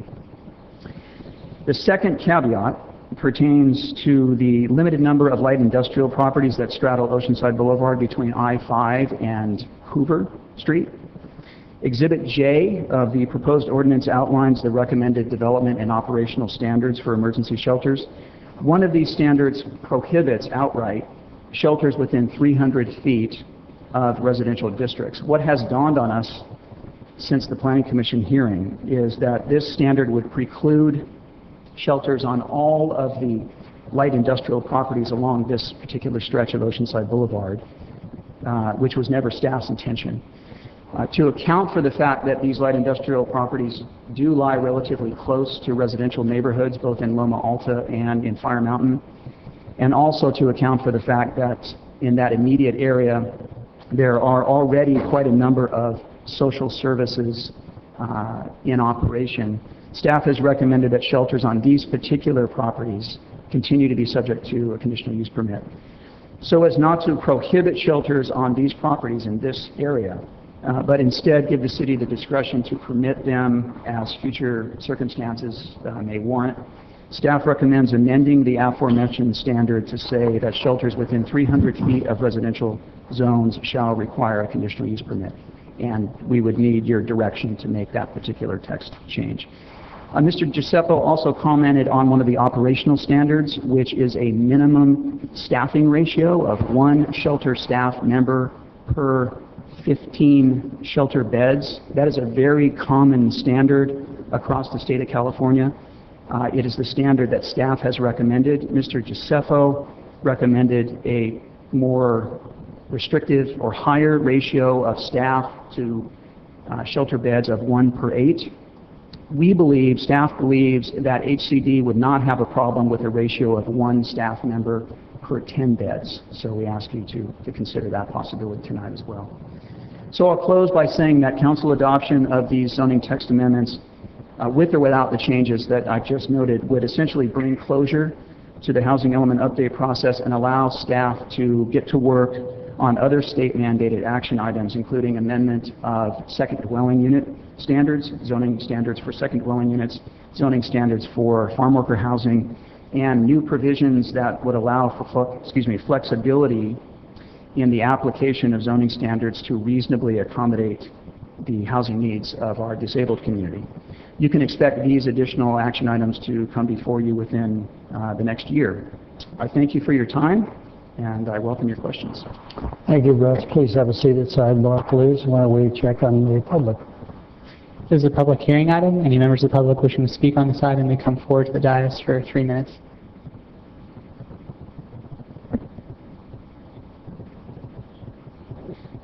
It is my experience in public agency that when it is not exactly spelled out in special needs descriptions, that it can change very quickly. I live in a neighborhood up on Mesa Drive, 2400 block. In the 2400 blocks towards Buddy Todd Park from my home, there are 2 living facilities right now next door to one another among children, among elders, and certainly around me, just a bit too close, who are parolees and probationary individuals being handled coming out of different facilities. They are not governed by the state, they are not governed by the county, and they are not governed by the city. There is no licensing requirement, there are no dictatorial managerial provisions made on how the houses shall be run. The 2 houses next door to me, down the street from me, are run without management. They're run without staff. They're self-managed.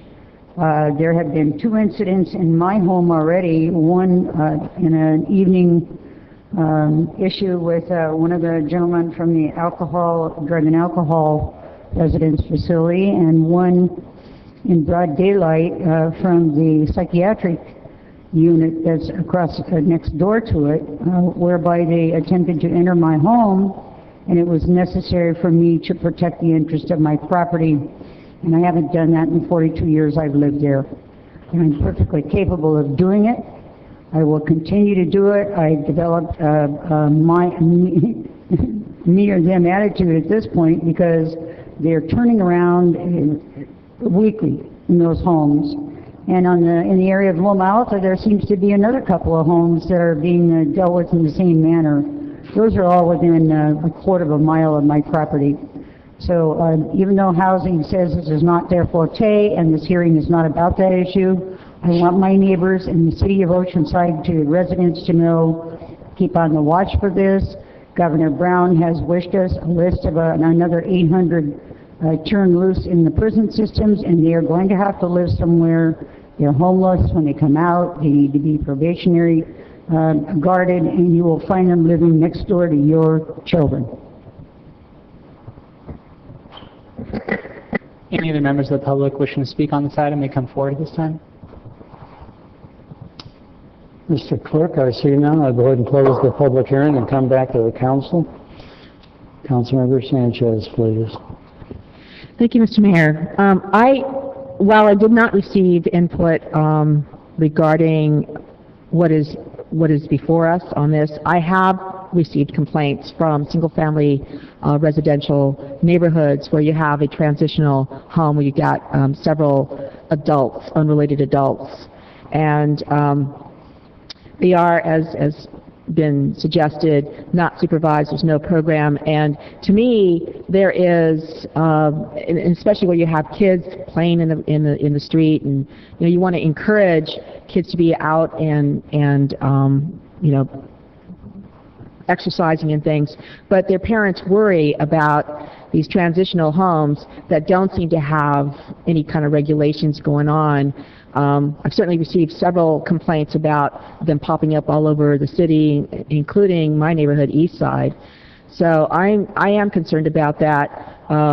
They are popping up more and more, and there doesn't seem to be any kind of real regulations. And we're talking about single-family residential neighborhoods where we have adopted these, what was it called, where if you have a certain number of adults, that's 18 and over, I think is it 5 or 6, and you have to have on-site parking for that many people, and somehow either they say that they're under it, or it seems like there's a lot more than that.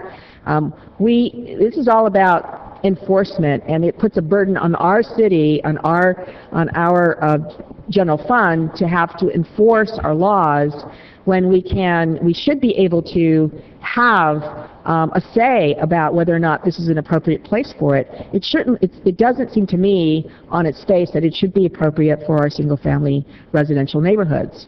Perhaps if you have a higher density, but I don't like what's happening. I think that there's a lot more there's a lot more calls for service. It's much more difficult to, to see what's going on. And on top of that, it then turns our residential homes into these, there's a turnover because they don't want to live next to that. They're concerned about their kids, especially if they have young kids. So my question is basically, what can we do? And this is what I've been asked over and over again. What can we do about this? We've got this, of course, this law that's been passed state level, but we should have some way of restrictions that cover all neighborhoods. And I understand that is that's the yardstick, right? That you have to that the only thing that you can't do something onerous to just one neighborhood. It has to be something that you can do for all neighborhoods. So what can we do to ensure that we do have some laws that we've been able to pass, like the one about the what is it called, the dorm? There's actually two laws in place. The residential high occupancy permit requirement, which I think you referred to, that yes. requires a permit to be issued if 6 or more unrelated individuals over 18 are residing in one unit. There's also a prohibition on boarding houses, effectively, where 3 or more leases are involved in a residential, I think it's in a single-family residential zone. Those are actually prohibited. So those are two requirements that the city put in place, and those would continue to be put in place even with this because they're applicable to all residential areas. So you're saying that if there's some kind of transition house and there are 5 people in the transition house, that can be stopped because it's more than 3? No, there would be, if there were more than 6, I believe the number is, that would require a residential high occupancy permit, and there'd have to be a requirement that there's sufficient parking on site. So that could be stopped if there's inadequate parking. The problem here is that state law very clearly dictates that we are required to treat transitional housing and supportive housing as a residential use and be subject to the same requirements that apply to residential occupancies. So I think if there is, for instance, a residential care facility, we could still apply our conditional use permit requirement to those types of facilities because they're creating impacts in the neighborhood. Well, I don't think that the concerns are restricted just to the transition homes.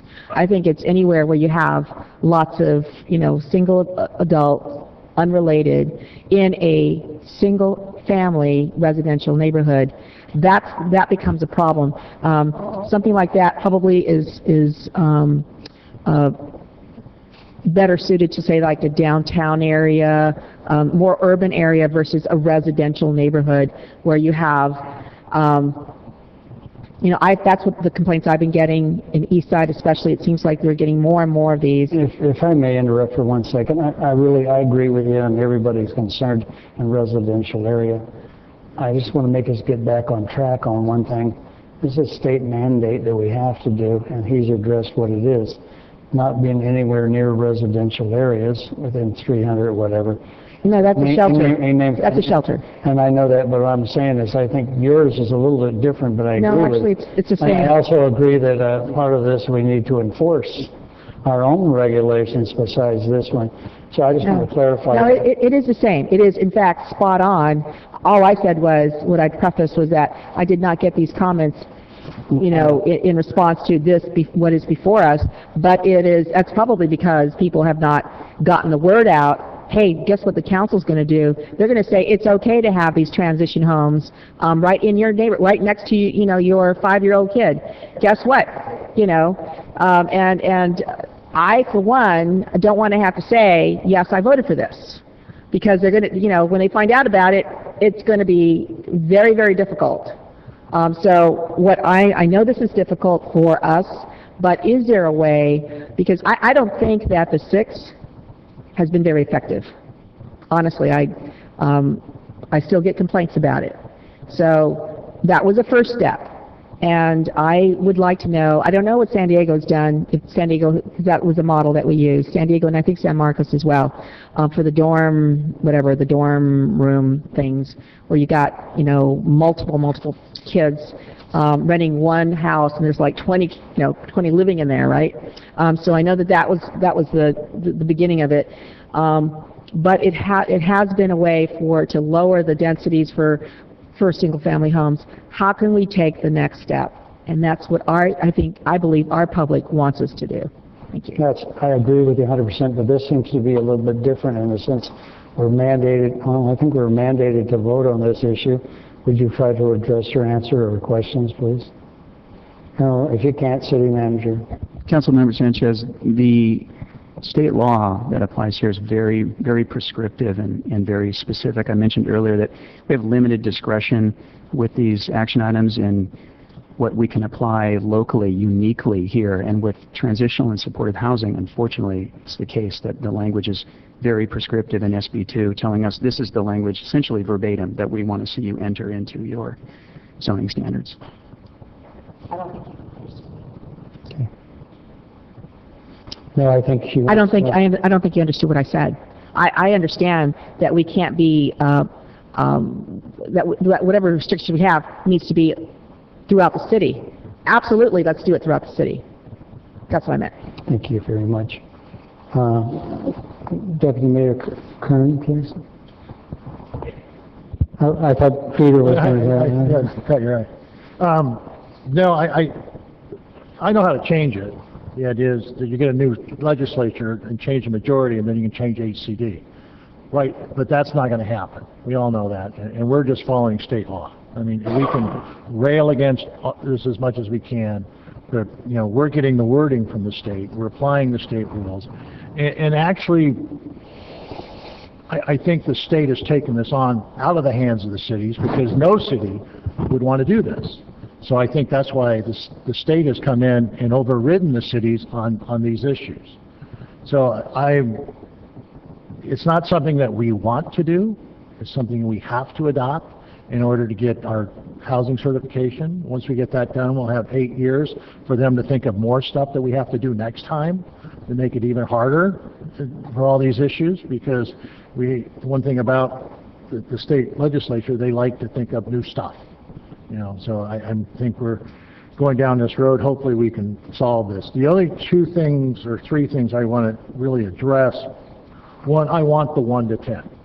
I don't know if I'm going to, I'll make the motion to approve staff recommendation and introduce the ordinance applying the amendments of Article 2, 5, 7, and 32 to the 1986 zoning ordinance, Articles 3, 4, 10, 13, and 30 to the 1992 zoning ordinance, and the Article 3 and 4A of the redevelopment zoning ordinance, and adopt a resolution applying the local coastal program amendment LCPA 12-00003, there may be one too many zeros in there, to apply the proposed amendments related to transitional and supportive housing to all residential zone within the coastal zone.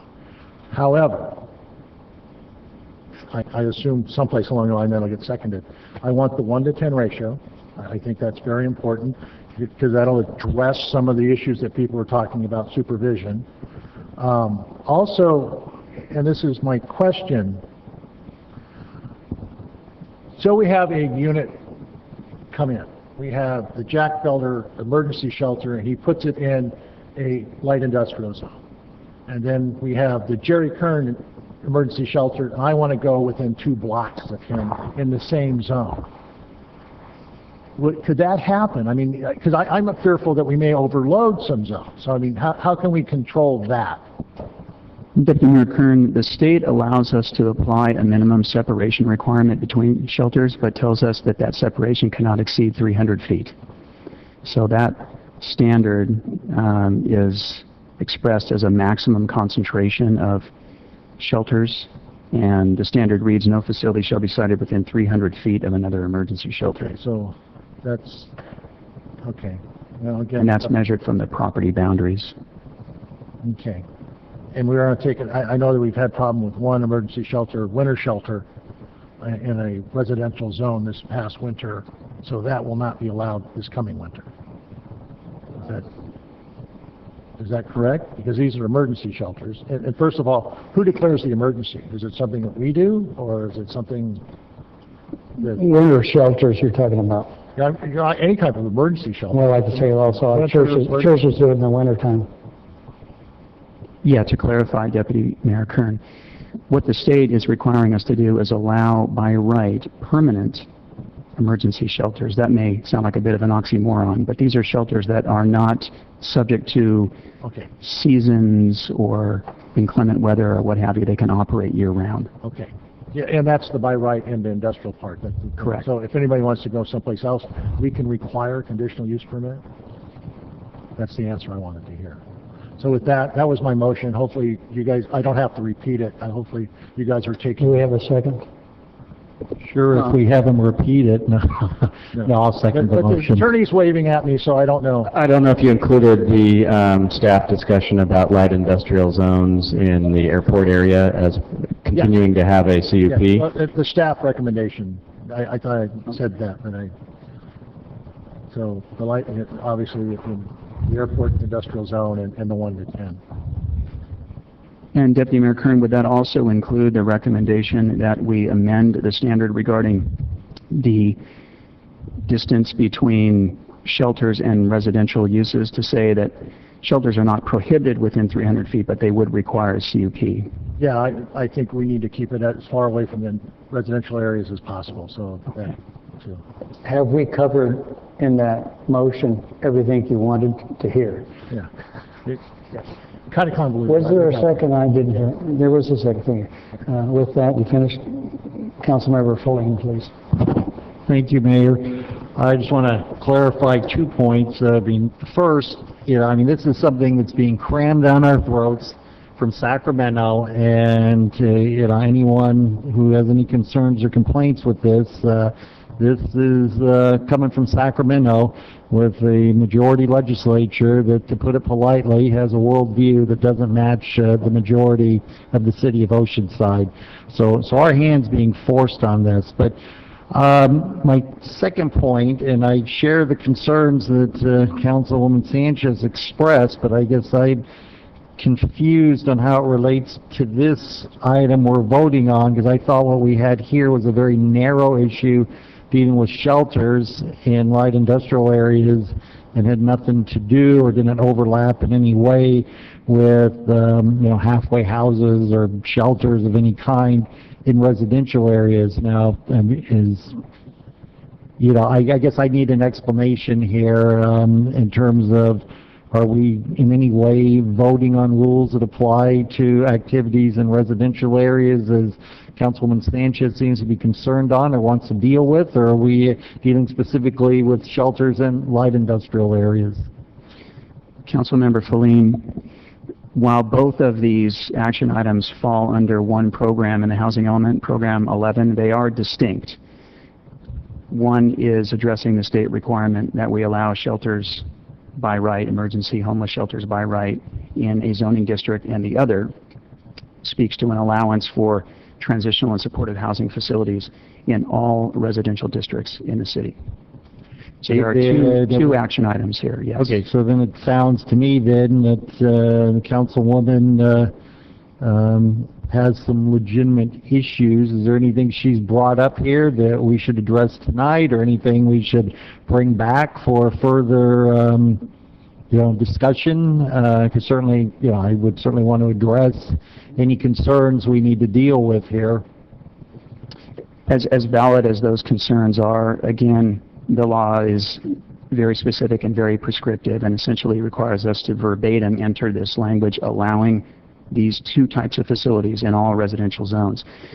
To the extent that we have an opportunity to regulate these facilities, we can apply the development standards that apply in any residential zone to the physical facilities in which these uses operate. But of course, in most cases, these facilities go into existing single-family homes, existing apartment buildings. But if one were to propose to build a transitional or supportive housing facility, that facility would be subject to the underlying development standards for that zone. Okay, so as I understand what you're saying then, if I may paraphrase, that what we're dealing with does address the issues Councilman brought up, but we literally have no flexibility in terms of what we can adapt here tonight, and we have to address it on a case-by-case basis based on specific complaints from the community. Yes, that is correct. And I would also add is, should the council not take action on the transitional and supportive housing portion of this action, this report, the state law would still prevail. And so it would preempt our zoning ordinance. And so should somebody propose this type of facility in a residential zone, staff would be obligated to defer to state law. Wonderful. Okay, well, I guess that's a lesson for everyone to pay attention to the candidates running for state office here. It seems our council that we're tied here, and we need to, cities are creatures of the state. We need to do what the state is cramming down our throat. Thank you. Need to title. Our city attorney will title that. So you have the resolution. I'll go ahead and title the ordinance, and I'm going to make one correction in it. There's a reference in the ordinance to the Community Development Commission, which should be stricken because the commission does not have the power to adopt ordinances. So this is an ordinance of the City Council of the City of Oceanside amending zoning regulations to allow emergency shelters by right within certain light industrial zones and define transitional and supportive housing as residential uses subject only to those restrictions that apply to other residential dwellings of the same type in the same zone in accordance with state law and the city's housing element for the fifth housing element cycle 2013. I assume that should be through 2018. It's stated 2013 through 2012. Housing element program, emergency shelters, transitional/supportive housing. Please vote.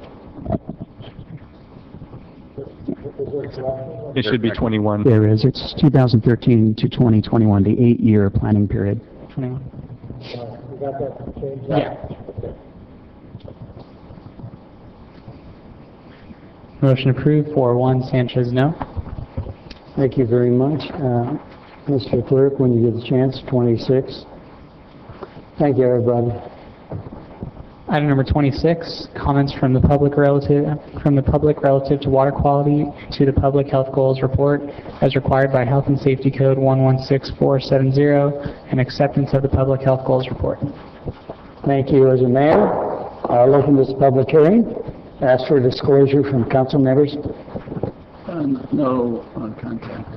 None. No contact.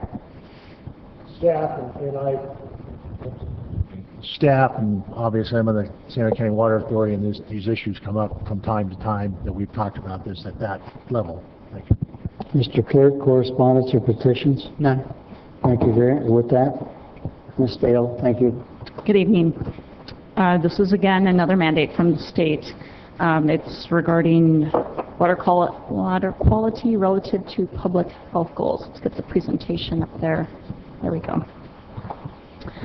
Public water systems that serve over 10,000 metered service connections, and Oceanside has approximately 43,000, must prepare a report that gives information on the detection of any contaminants above the public health goals.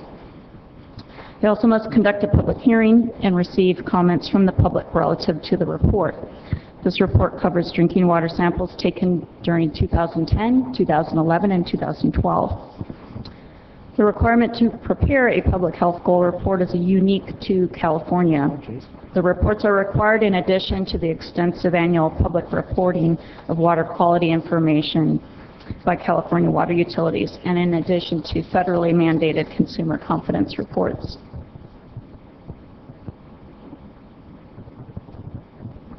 Public health goals are just that. They are goals. They are developed by the state. They are not requirements. They're theoretical and controversial. And although this presentation specifically reports on public health goals and how our water quality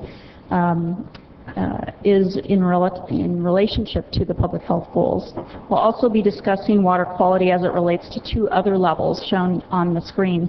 a maximum contaminant level, or an MCL, which is a federal mandate, and a maximum contaminant level goal, or an MCLG, which is a federal goal. I know this is very technical and very confusing even to myself. That's why I forgot to mention that I have Mark Hammond here. He is our environmental compliance officer, and he's available for questions after we conclude the report. So as the name implies, PHGs, or public health goals, are not requirements. They are goals. In Oceanside, during the reporting period, we exceeded public health goals for the 4 different constituents shown on the screen. These are not violations of drinking water regulations. It does not indicate that water was unsafe to drink. These are the results for our total coliform testing. And total coliform are a large group of naturally occurring bacteria which are generally not considered harmful. Testing for total coliform is done because it is an indicator of possible problems in the water. Its presence in water is not unusual.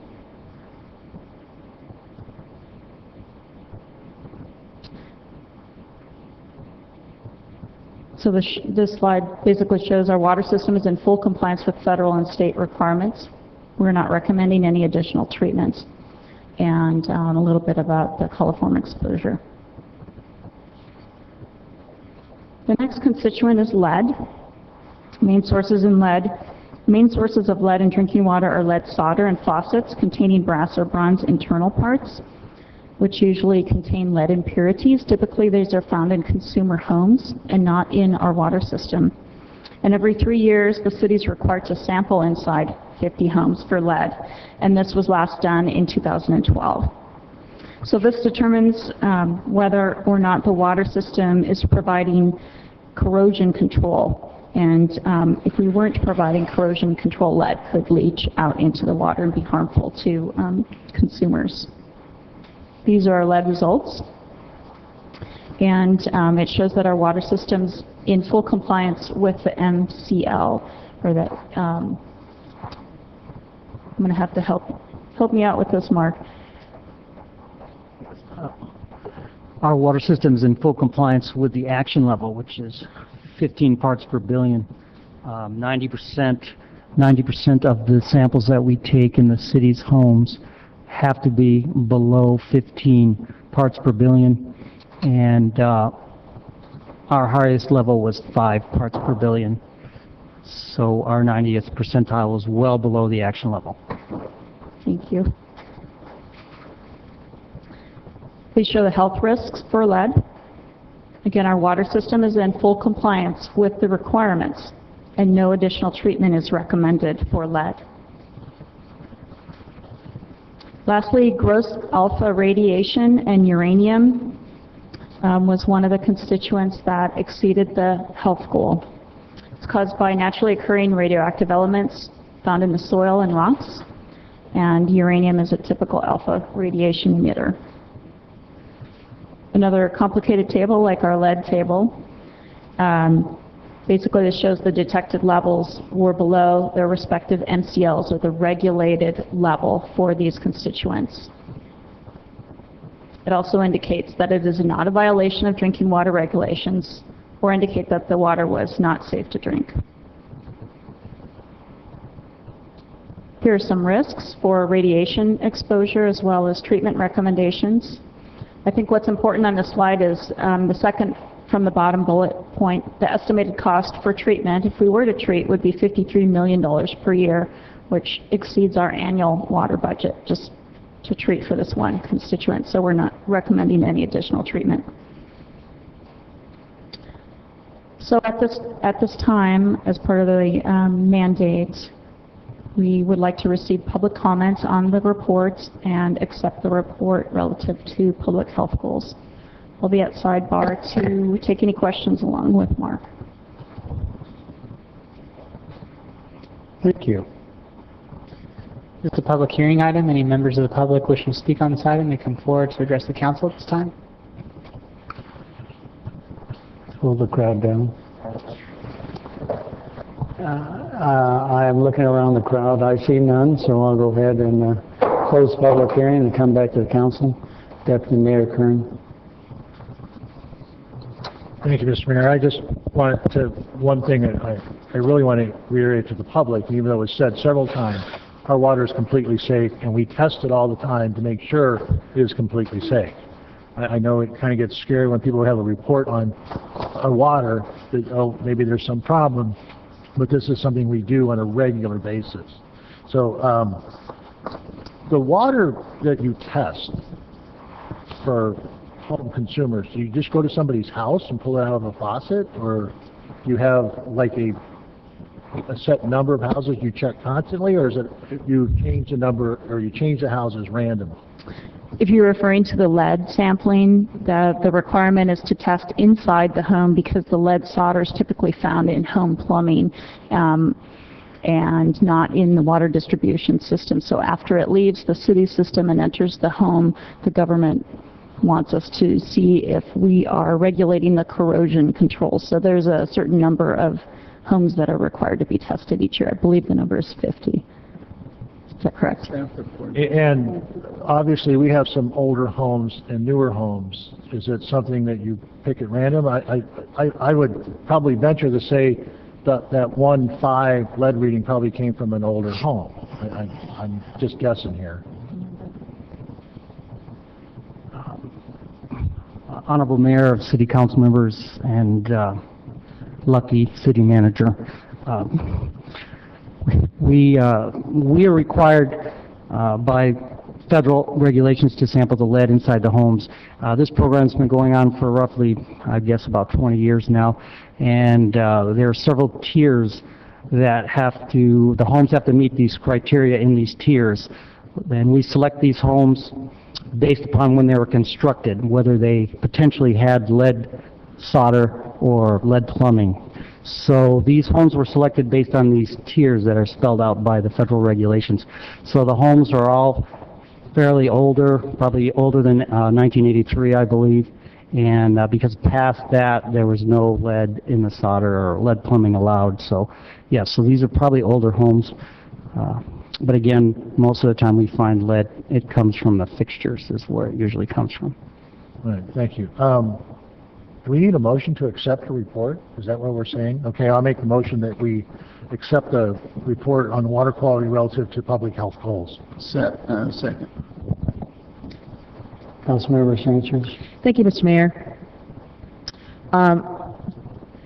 So you test, most of the testing then has been from homes, like the 50 homes for the lead, and then the 135 samples a month from, let's see, throughout the city's water distribution system, right? Okay. What about groundwater? Since it eventually gets into our water system, there must be a different program for that, is that right? That's correct. There are essentially there are two different sets of regulations, one for surface water, which is rivers and lakes, and one for groundwater. So there's two different sets of regulations and monitoring requirements. But they're somehow related because eventually they could get into our water system in that groundwater, we end up using groundwater for our drinking water, right? That is correct. Okay. I have a concern that is a brand new development. I haven't asked you how our groundwater is doing because that's a subject of another study, I'm sure. But there's a new development that's happening because of, well, I'm actually not really sure what the reason is, but we have standing water going on. The flow of the San Luis River has stopped, and at the mouth of the river there is a berm, a sand berm, a huge sand berm. It doesn't even look like water's ever going to travel out there anymore.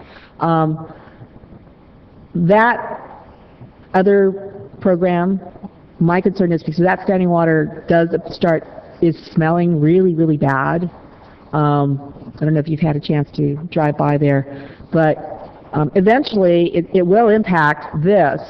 What other program what would we be doing to be able to conform to that other program, which will eventually come back to us with our drinking water?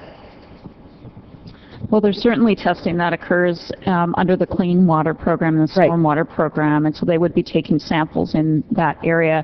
The constituents they're testing for, I can't really go into detail into that, but we can certainly have somebody check out that issue for you. Okay. We have been closely monitored, as I understand it. We finally got over the hump in terms of being in violation for the mouth of the river. And now we have this berm that has developed. What are the plans? Do we have plans for getting rid of that berm? Mr. Weiss, do we? Honorable Mayor, council members, the smell that you're seeing is just a gradual increase of the algae because of the nutrients in the water. That berm will eventually be removed following the summer months. We open a channel out to the ocean, as we do with the Loma Alta Creek, and then depending on the amount of rain we get, there will be a natural flushing action as well. But as soon as the summer months are over, we will be opening up a access into the ocean that will start to drain the river. So you're going to bulldoze the sand out, or? Yep, that's what we do. Okay. Good. Well, I had a lot of those complaints too, and I thought this was a great time to bring it up. But how is our groundwater? How is our groundwater doing? Well, we have to remember here that our groundwater goes to a reverse osmosis system, so it comes out essentially purer than other treatment processes. But I mean, it costs more if you have to go. I mean, if it has more contaminants, it will cost us more, doesn't it? That's correct. Right. So how are we doing? Well, You know, are the costs going up, or do we have the same quality that we've had for the past few years? Well, certainly there was a synthetic organic, which was newly discovered in the last 10 years. Yes, and we've remember added that. additional treatment at the Mission Basin facility to treat for that. But otherwise, the cost to treat there is relatively inexpensive compared to other water sources. Okay, great. Thank you. Thank you very much. Do you need to vote on this or not? Please, okay, please vote. Motion approved 5-0.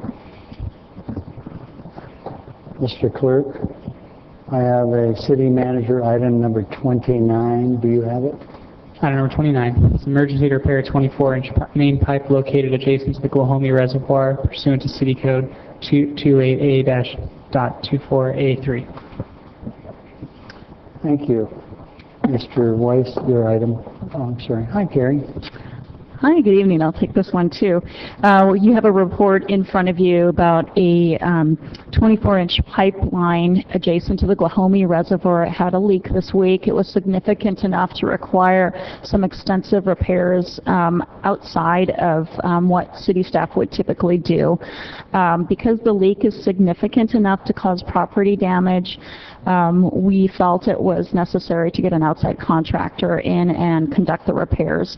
They've trenched the pipe and exposed the leak. It is underneath the retaining wall around the reservoir. It is very deep, and so repairs are being conducted at this time.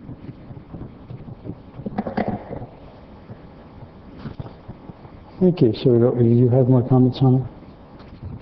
Honorable Mayor, council members, I was just going to add, because we consider this an emergency repair, we had to add it to this agenda.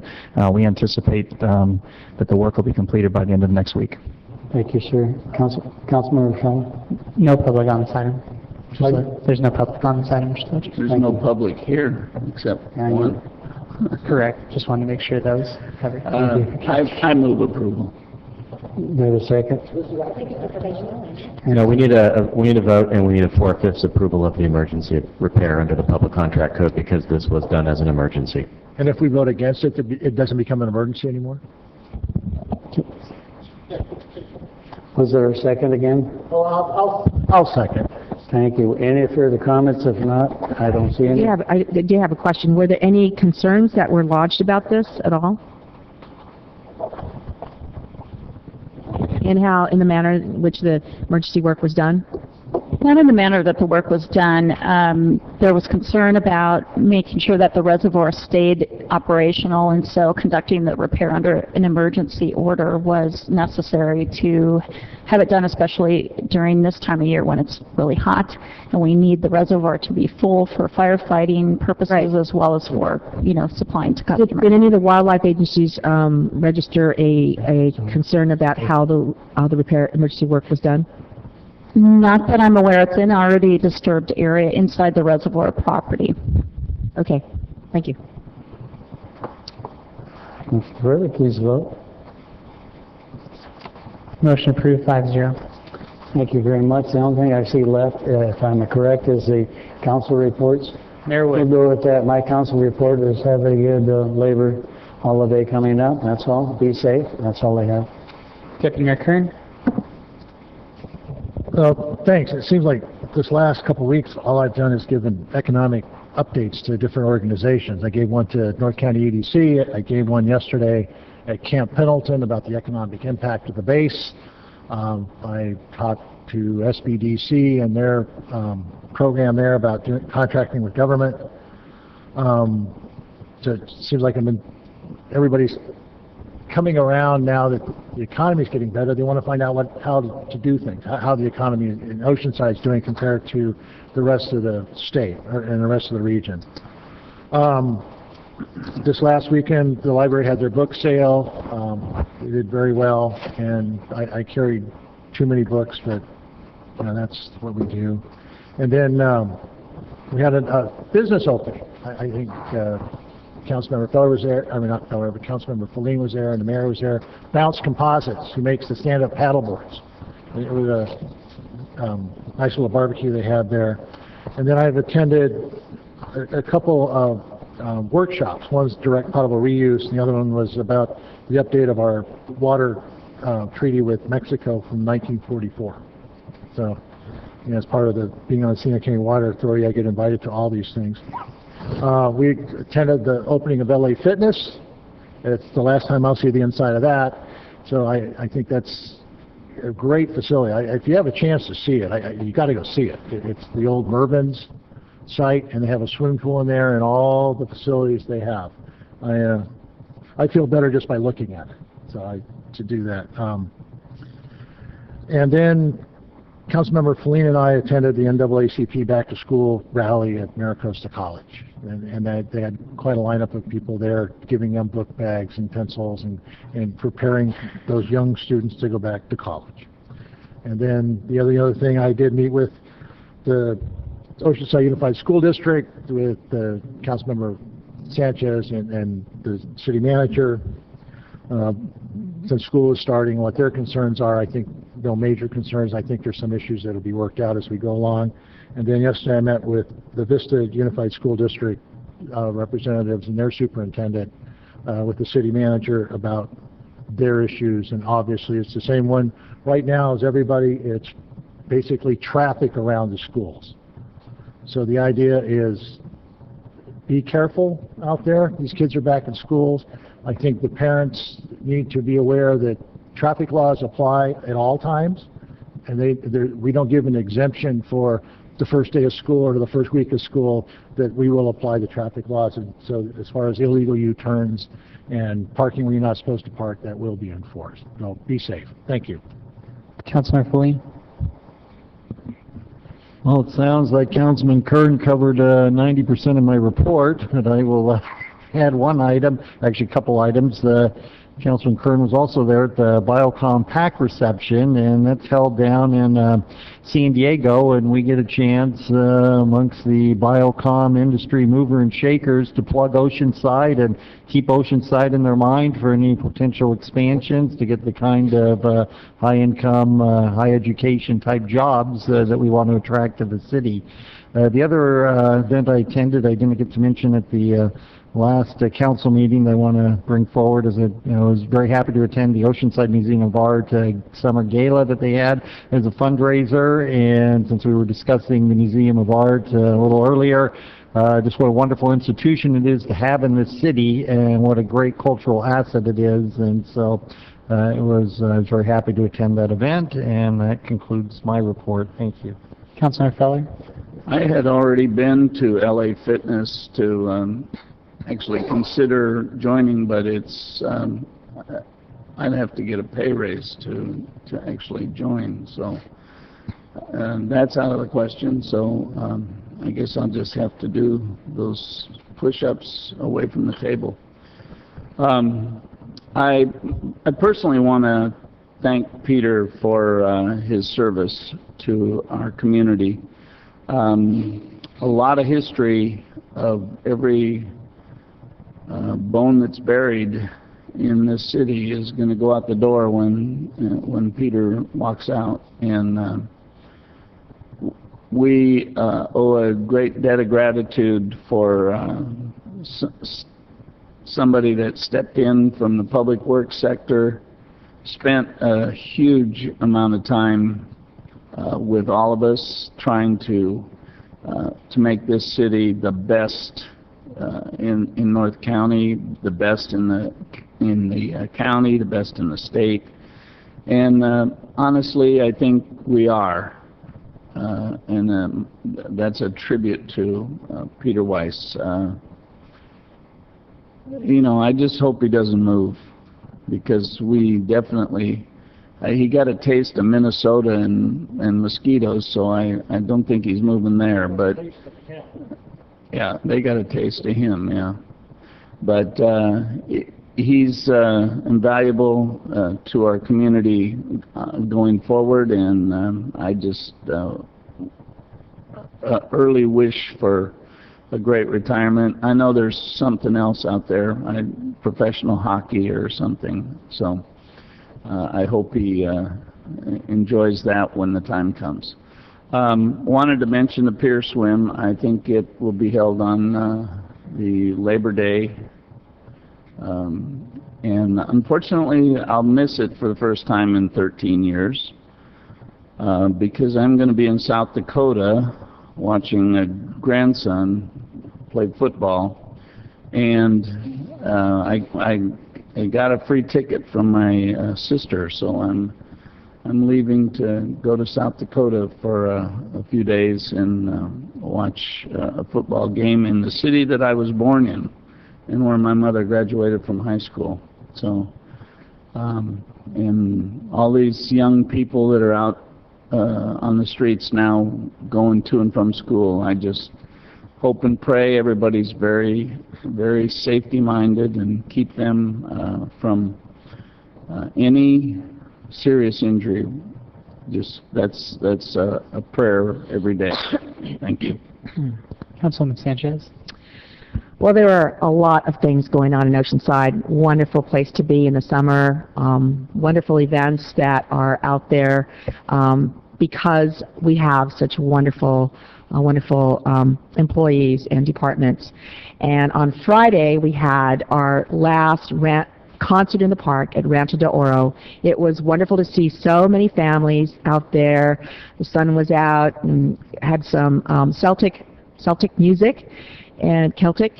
It was phenomenal. There was also somebody who was doing some really fancy hula hoopster, right? I believe the mayor was going to do it, but he decided not to do it after all.